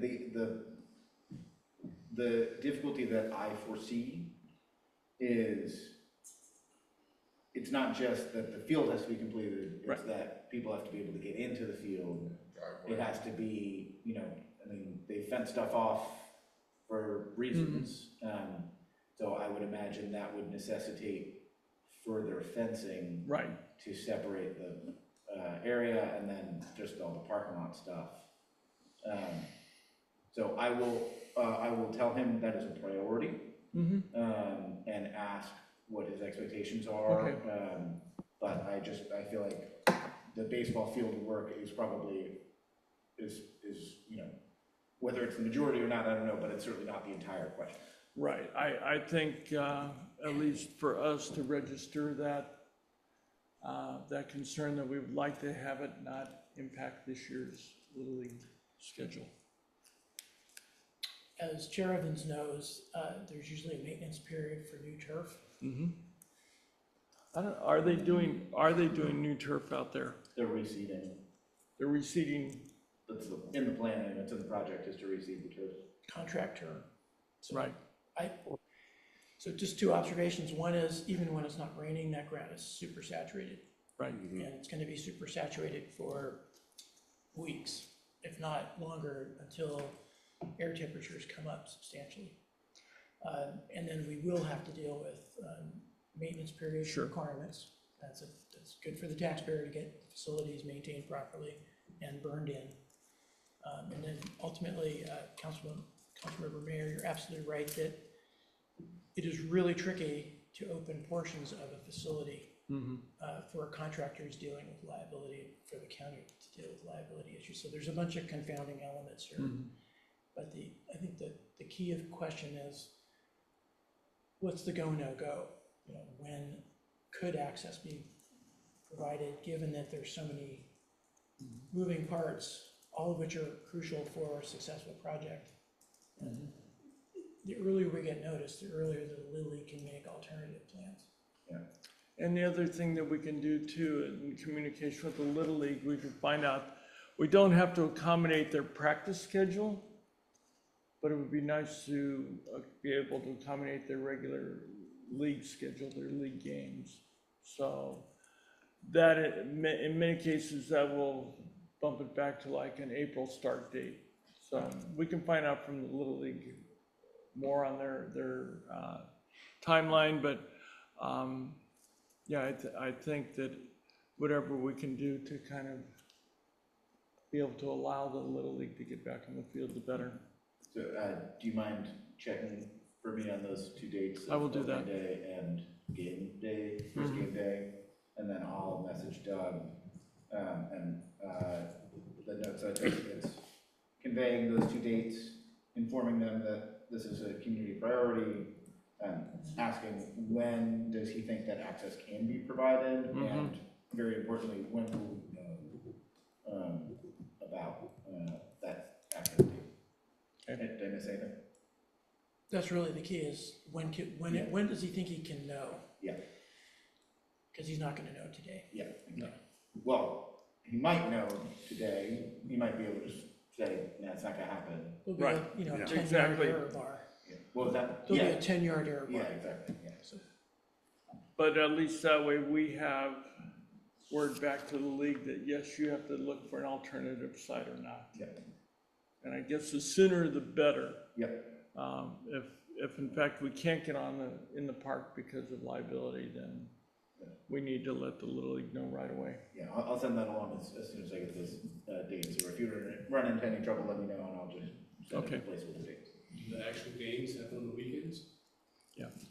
And there's no construction going on at that time, right? Yeah, that is. Right, There's machinery everywhere. but the problem is if you Access if to you park. have machinery or disturbed ground, then you have to be able to fence that off and secure it.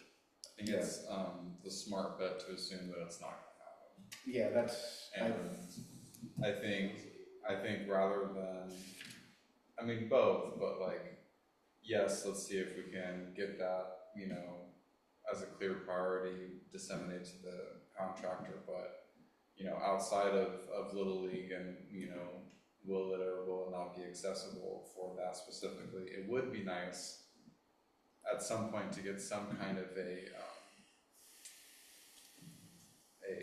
project, you know, not a schedule, but a priority list from the contractor of what their plan is, you know, what's first, second, third, and so on, you know, because it'd just kind of be nice to know at some point for the community to have some kind of understanding as to what they're working on, like when's demolition done, you know, what's the first thing they're working on, or how many things at a given time are they working on, because, you know, the community's gonna get a little bit itchy at a certain point and want to at least know what's going on behind the fence.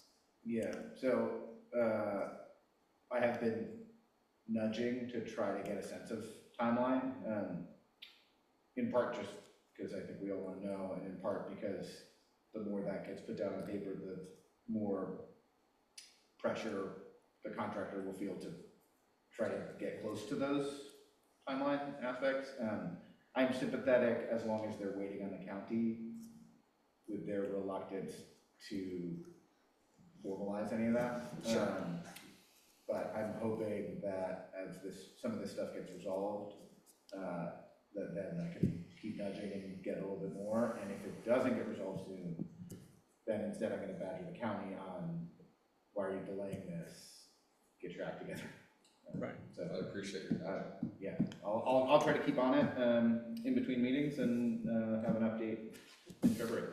All right. Yeah, they're not gonna redo the parking lot if they've gotta move heavy equipment across it to do something else. That'll be So one that's gonna hang that'll be things one up. of the last projects that they do, because Can a Little League function without a parking lot? well, that's up to the county and the contractor what Yeah. the amount amount of liability they want to assume.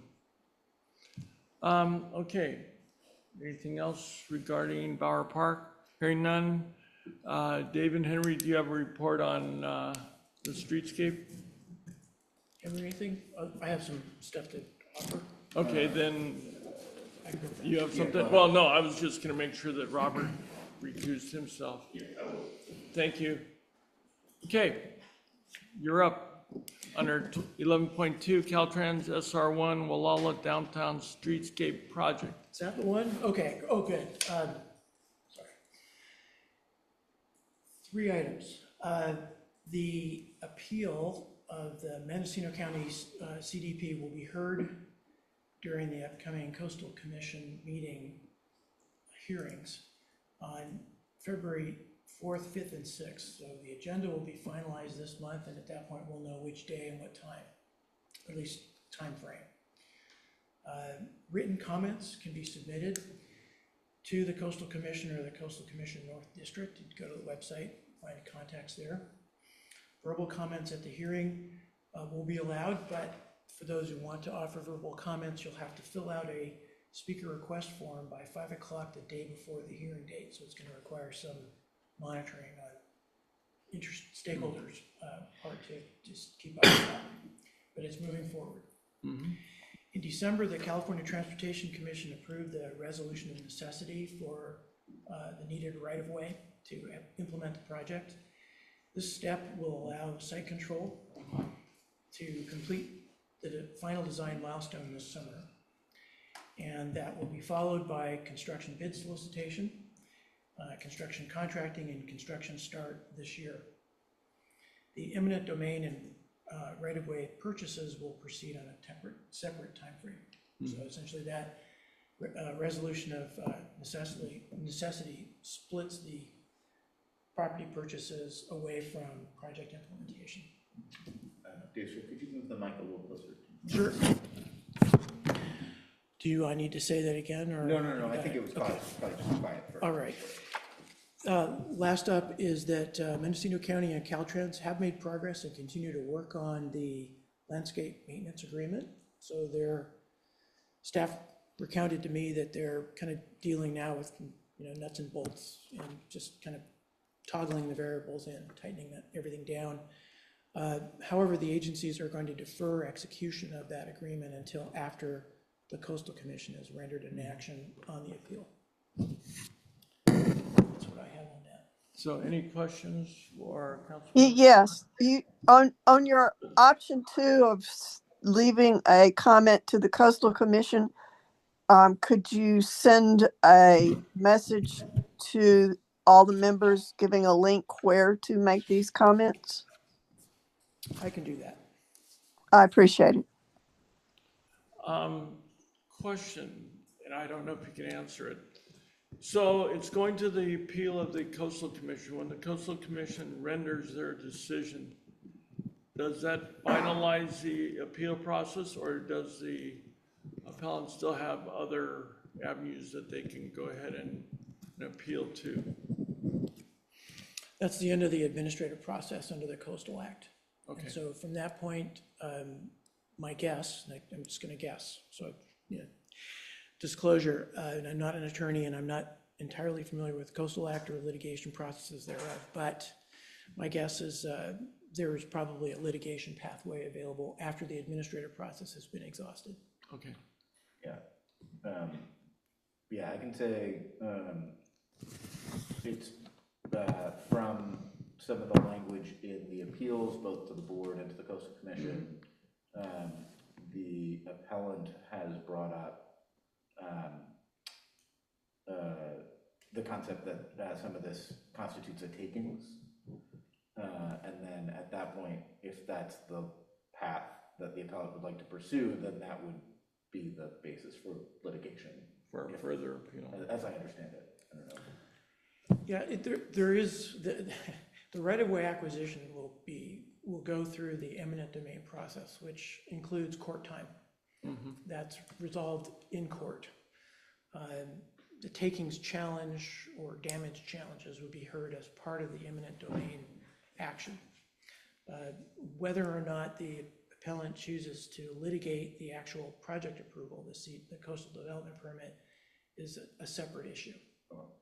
Yeah. Thanks. Yeah. Okay.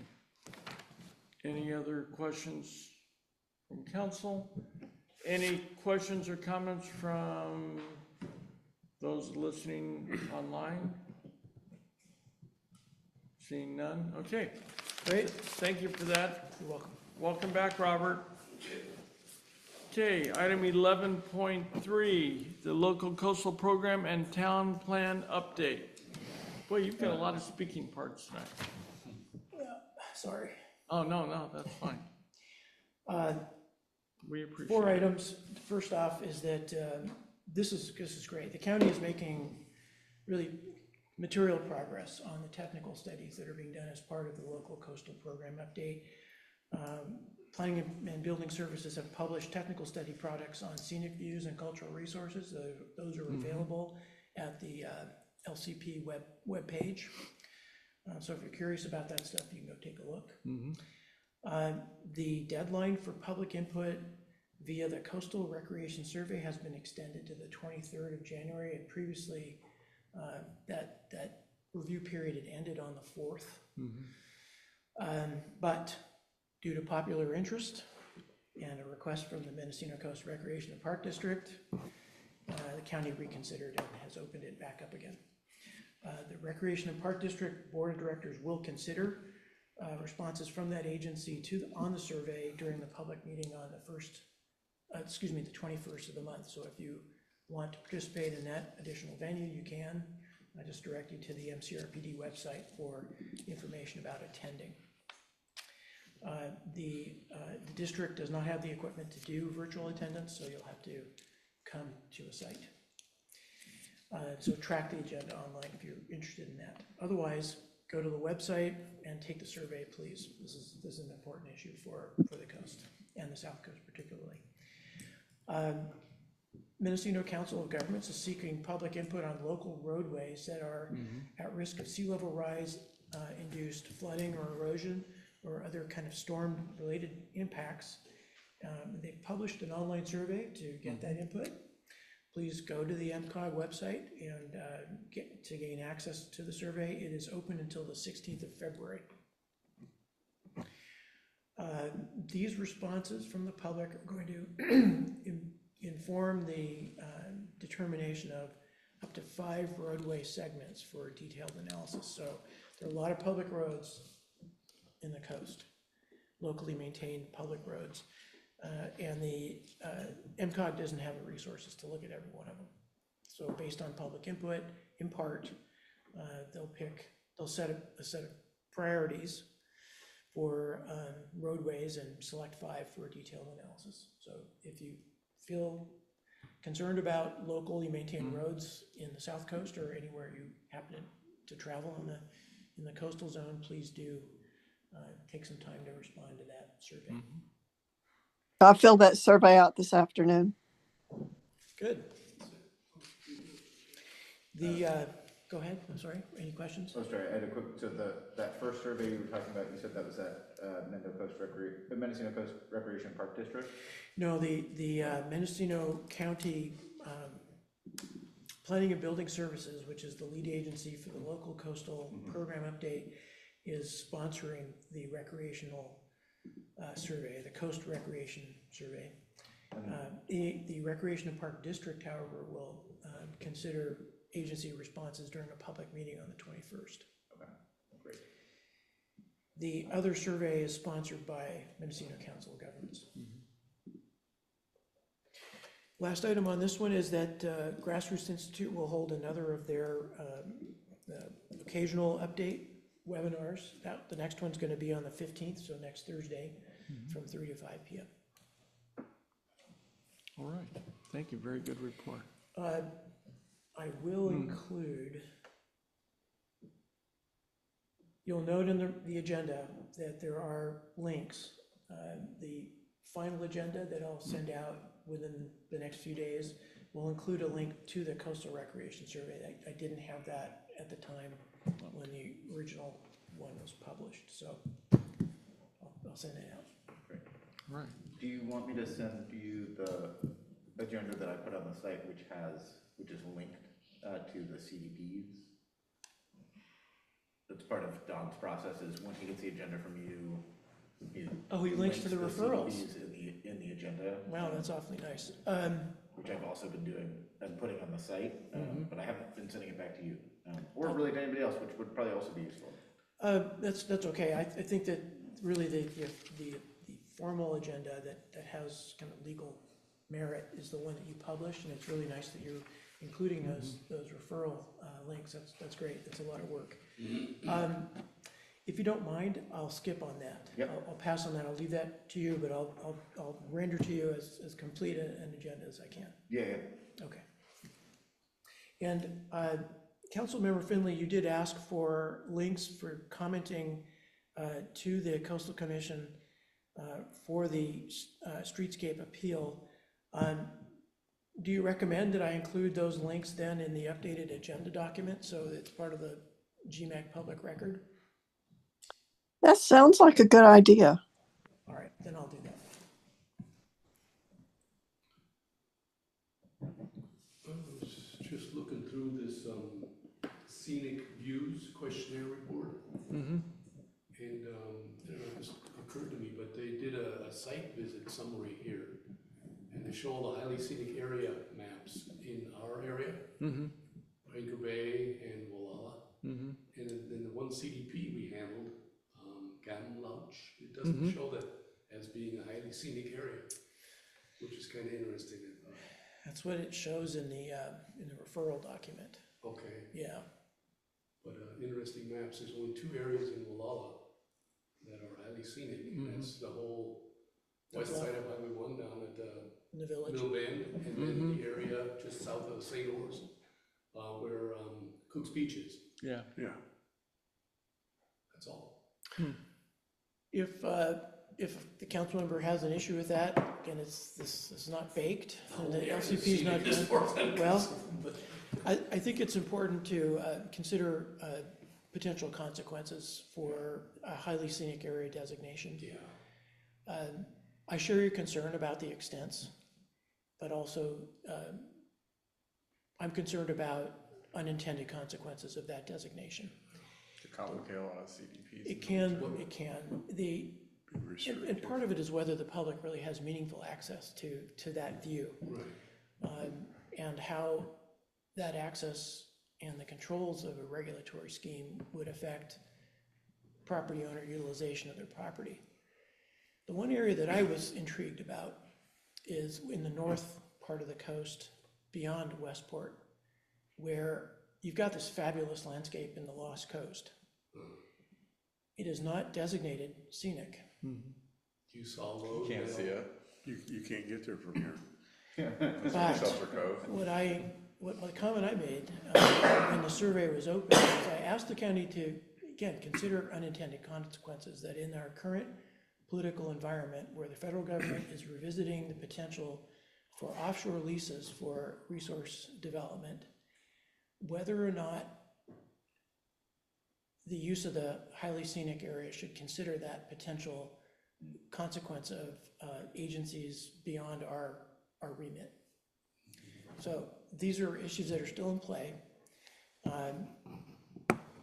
As this group considers, the ongoing LCP issues, I'm hoping that we can, kind of, perhaps with some more time to think about it, and as things become more formed, like these products getting released, we can react to them. That we take some time during these meetings, hopefully not a lot of time, and I'll stop talking in just a moment, but some time to kind of probe the materials that are being presented and get ready to weigh in on the policy documents that are going to respond to those technical documents. There's a lot to talk about. I'll do my best to be efficient and not wander like I am right now, but I'll also do my best to record your input and transmit that back to PBS. There's a lot going on. Yeah. And we don't have, unlike the previous LCP update, we will not have a lot of time. The county doesn't have resources to do a 10-year update. It's just not gonna, we won't be able to do that. So we'll have to be very deliberate and efficient. Thank you, sir. Thank you. Any other questions? Any questions online? All right, thank you, David. Item 11.4, economic development. Robert, do you have anything? Is there any going on, economic development? I don't know. The only thing I have to apologize for being remiss is not getting an update on the entry sign that Visit Mendocino had proposed years ago. And When we had a Chamber of Commerce, it went on for a long time and nothing happened. So that's not surprising to me. I will see if I can check with the Visit Mendocino group and see where they are. For those of you that aren't familiar, Visit Mendocino is going to be getting some money to put entry signs at 5 of the major entry points to Mendocino County. And where the where the old wood sign is, they had proposed that as the site of a new entry that said, welcome to Mendocino County, as part of their marketing, their tourism marketing plan. But it kind of died. And so I'm gonna go ahead and reconnect with them, because I think that that would be not only good for the county, but also good for Gualala. So hopefully I can, hopefully between Robert and I, we can get an economic development report. Yeah, someday. That sounded like a report to me, Jared. Okay, moving on to 11.5, the newly formed website, social media, telecommunications, broadband access with Councilmember Mayor Ann Hayward. Okay, well, first item as agendized, discuss options to provide video to the GMAC teleconference service. I think we got that. I think we're good. Sorted, although, if you don't mind me soliciting feedback from our very limited audience. Karen, if you wouldn't mind weighing in, did this solve your problem? If you're there, otherwise don't worry about it. Okay, we'll move on. She's recording. Melissa, are you okay with it? Which? What, with the Zoom meeting tonight? Has it been fairly clear, and have you been able to hear the whole evening presentation? It's been good. All right. All right. Were you talking to me, to Karen? Oh, yes. Yeah, I was asking if the video setup, since thank you for nudging us on that. Yes. Did this work well for you? Yeah, no, the video is great. I mean, there could be some small improvements. The camera could be focused a little closer so I could actually see your faces, but it's a big improvement. I will see if I can tweak that. Feel free to email me any feedback you have. I am obviously new to this, and there are a lot of moving pieces, which I have been imperfect at, but I promise to improve. Yeah, on that note, also sorry for the Zoom meeting mistake early on. I will get that sorted. If we could, like, be able, if we were able to move the TV move it closer up, to the closer, center, yeah. but like out of the audience way, because then then you're not getting so much of a side angle view of half the council. Yeah. Well, it was a vast improvement from not having a Absolutely. picture at all. 100%, yeah. So, Yeah, we can try to tweak that. I ran out of room on the extension cord. Totally, yeah. Okay, great. Thank you. All right, thank you. For that. One other thing. This is, I guess, it's related enough that I think it makes sense to do in the committee, which is, Melissa, this should be of interest to you. There have been changes to the telecommunication rules for covered bodies as part of SB, I want to say 707, but I may be wrong about that. It was an update to the Brown, SB 707 updated the Brown Act to modernize a couple things, and most relevant to us and to you is that it has now recognized that illness and disability, anything covered by the ADA, have been expanded into the new, there's no longer just cause and emergency circumstances as separate things. There's just cause. And emergency circumstances are considered part of just cause, but also if you have any sort of medical issue that prevents you from attending in person, you can attend remotely. There's no longer a limit to that. And you still count for a quorum. I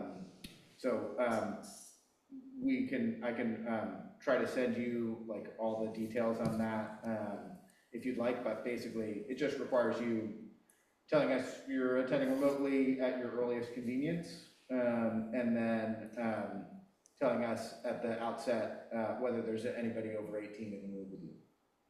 Okay, because I can tell you until further notice, I will need to attend remotely, and there will be no one. Legally, you have to tell us every meeting. Okay. Whether there's anyone in the room with you, that is a requirement.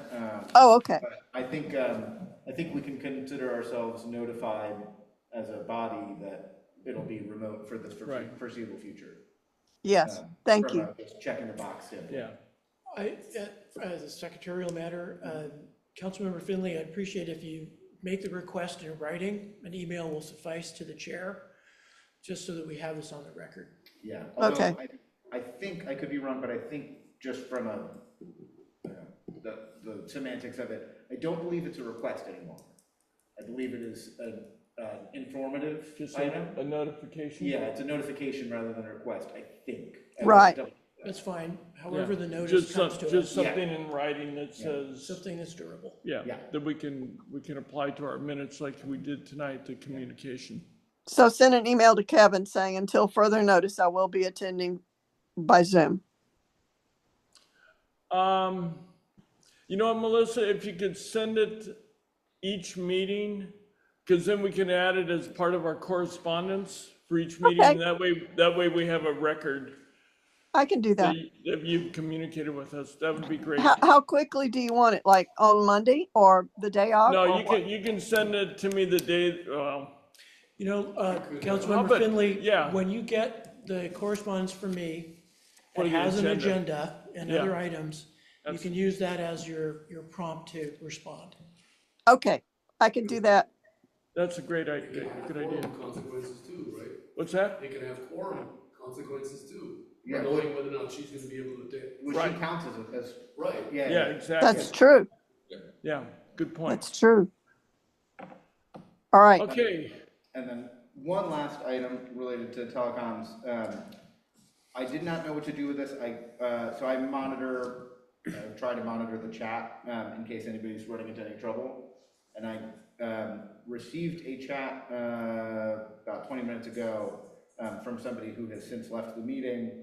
I don't know exactly what to do with it because it's kind of public comment on non-agenda item, but it's something I saw and anybody on the Zoom who was looking at the chat saw, but none of you have seen, and I don't know how to handle that. Okay, how about if we do this? We'll go to the treasurer's report, and then after the treasurer's report, we will reopen it for public comment.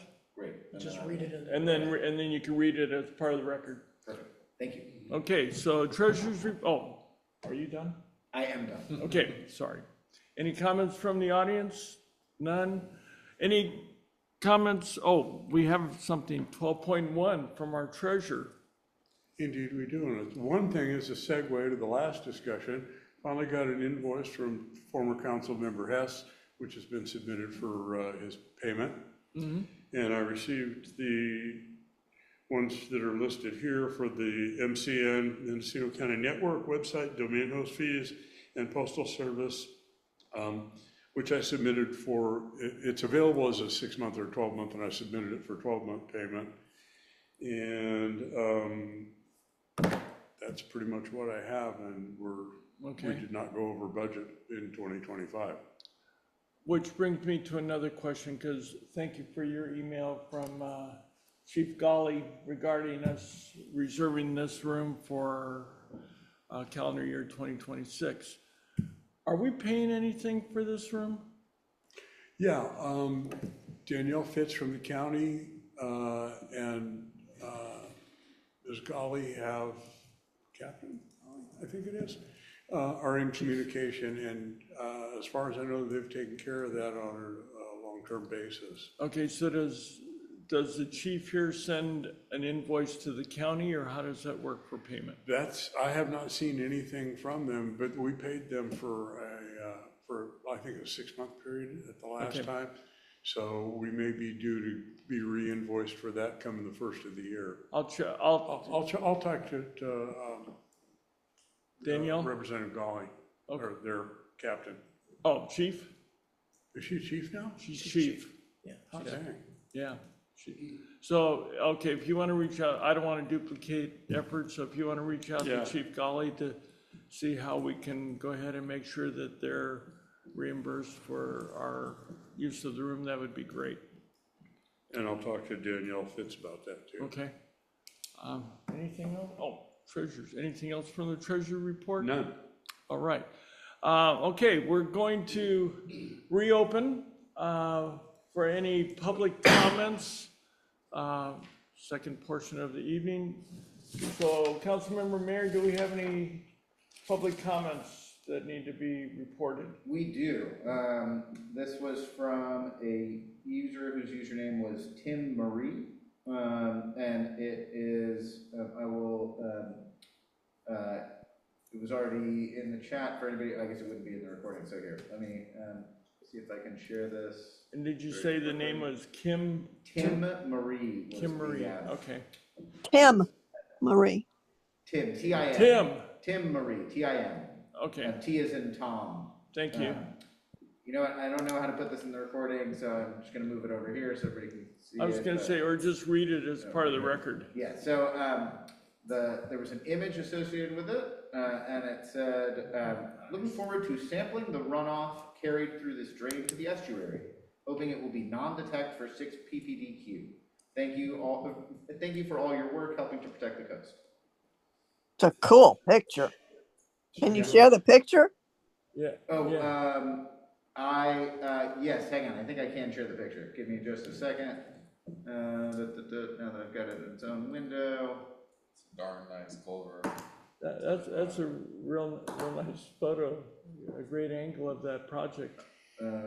Yeah, one we can't see from the road. Can you see that, Melissa? Oh yeah, I've already seen it because I'm in Zoom, so I could look at the chat. Okay. Yeah. Now it's in the video, or in the recording. Nice. China Gulch drain, right? Yeah. Yeah. So David, do you want to add that as part of public comments? I'll do it. Okay. That's I'm glad to see that because you certainly can't see it from the road. 7 million. I thought it got to 9 million. Well, that's what it was reported today. It got budgeted for 9.2, I would I thought that was say. Did they manage to do it for only 7? I think that was the report today in the ICO. Unbelievable. That it was a $7 million project. Hey, under budget. And the fish are already going up it too. Are they? I was gonna say, I don't know that. I'm gonna see the count on that one. Not unless somebody dumps some goldfish in there. Yeah. No, and I'm glad that they're done because the impact on traffic was just. Yeah. It was handled well. They did it, they coordinated that really well. It was still an amazing sight from the top of the hill next to Junior's to look down and see the entire street going down through the middle of Gualala, absolutely packed with vehicles. Yeah. It was like an interstate. No, I think the contractor and Caltrans and the county, I think everybody really coordinated a well coordinated event, project. They were also very nice to me and my 5-year-old when we visited and wanted to watch the crane. Very friendly. The crane is dope. Yeah. Yeah. I was like, oh, my 5-year-old wants to see it. Nothing to do with me. Every one of the Totally not people me. working on that project was a 5-year-old who had the same feeling about it. Yeah. Yes.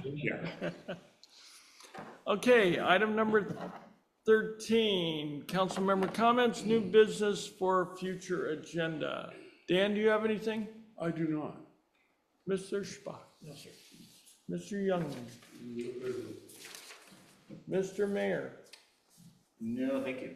Mr. Hayward, No, Miss Finley, do you have any comments?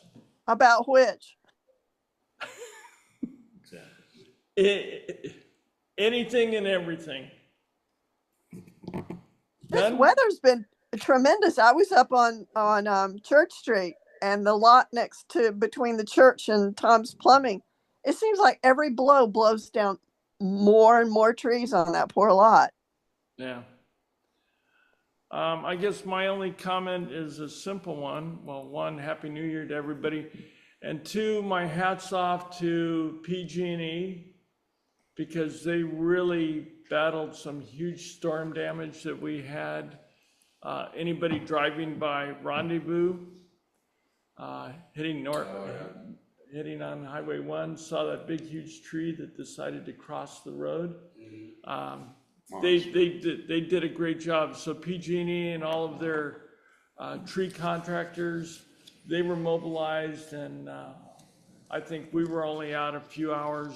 Oh yeah, I think it was midnight. 3 days. Yeah. Oh really? Yeah, I think it went out a little before midnight and came. Christmas Eve and Christmas Day. Yeah. Well, and then again, New Year's. Yeah, and New Year's, yeah. I So. wasn't even trying to stay up late, and then 11:50 rolls around, my kids are crying because the noise machine turned off. But yeah, so hats off to all of the utility companies and their workers that help keep us safe and power to all of our resources. And So, I would add yes. to that they boosted the economy of local restaurants and other businesses because they shopped up and down the coast. Mhm. You know, eating in restaurants, buying at grocery stores, and et cetera. You see how they supply the major hotels with those huge generators too. That's what I was gonna say, that was a part of the monster. requirement. They're required as part of the union for PG&E employees, that they have to make sure that any place that they stay in has complete That they stay in. power. That's Yeah, the key. anything that they stay in, they have to make sure that they do not lose power. That's so funny. For them very For them, specifically. yeah, that's part of the union agreement, that they have to make sure that they have food and electricity wherever they stay. If anyone knows the risks of not having power, it would be them. Like, anywhere we go, there's likelihood there's power. Your alarm clock doesn't go off. What I found so interesting, it was a big generator out in front of the surf. Yeah. And then there was a big one out in front of the sea cliff, so that helped keep Fort Gualala going. I was gonna say, yeah, you were surrounded. Yeah. All right. Gualala Country Inn didn't have a generator because they weren't staying there, I guess. Oh, good point. Okay, we're to item 14, Melissa. I make a motion that we adjourn for the evening. Okay, we have a motion by Melissa to adjourn to the February 5th, 2026 meeting. Do I have a second? Second by Mr. Mayor. All those in favor signify by saying aye. Aye, aye, aye. Thank you. Have a great evening, everyone. Okay, good meeting. Boy, whatever. 8:32.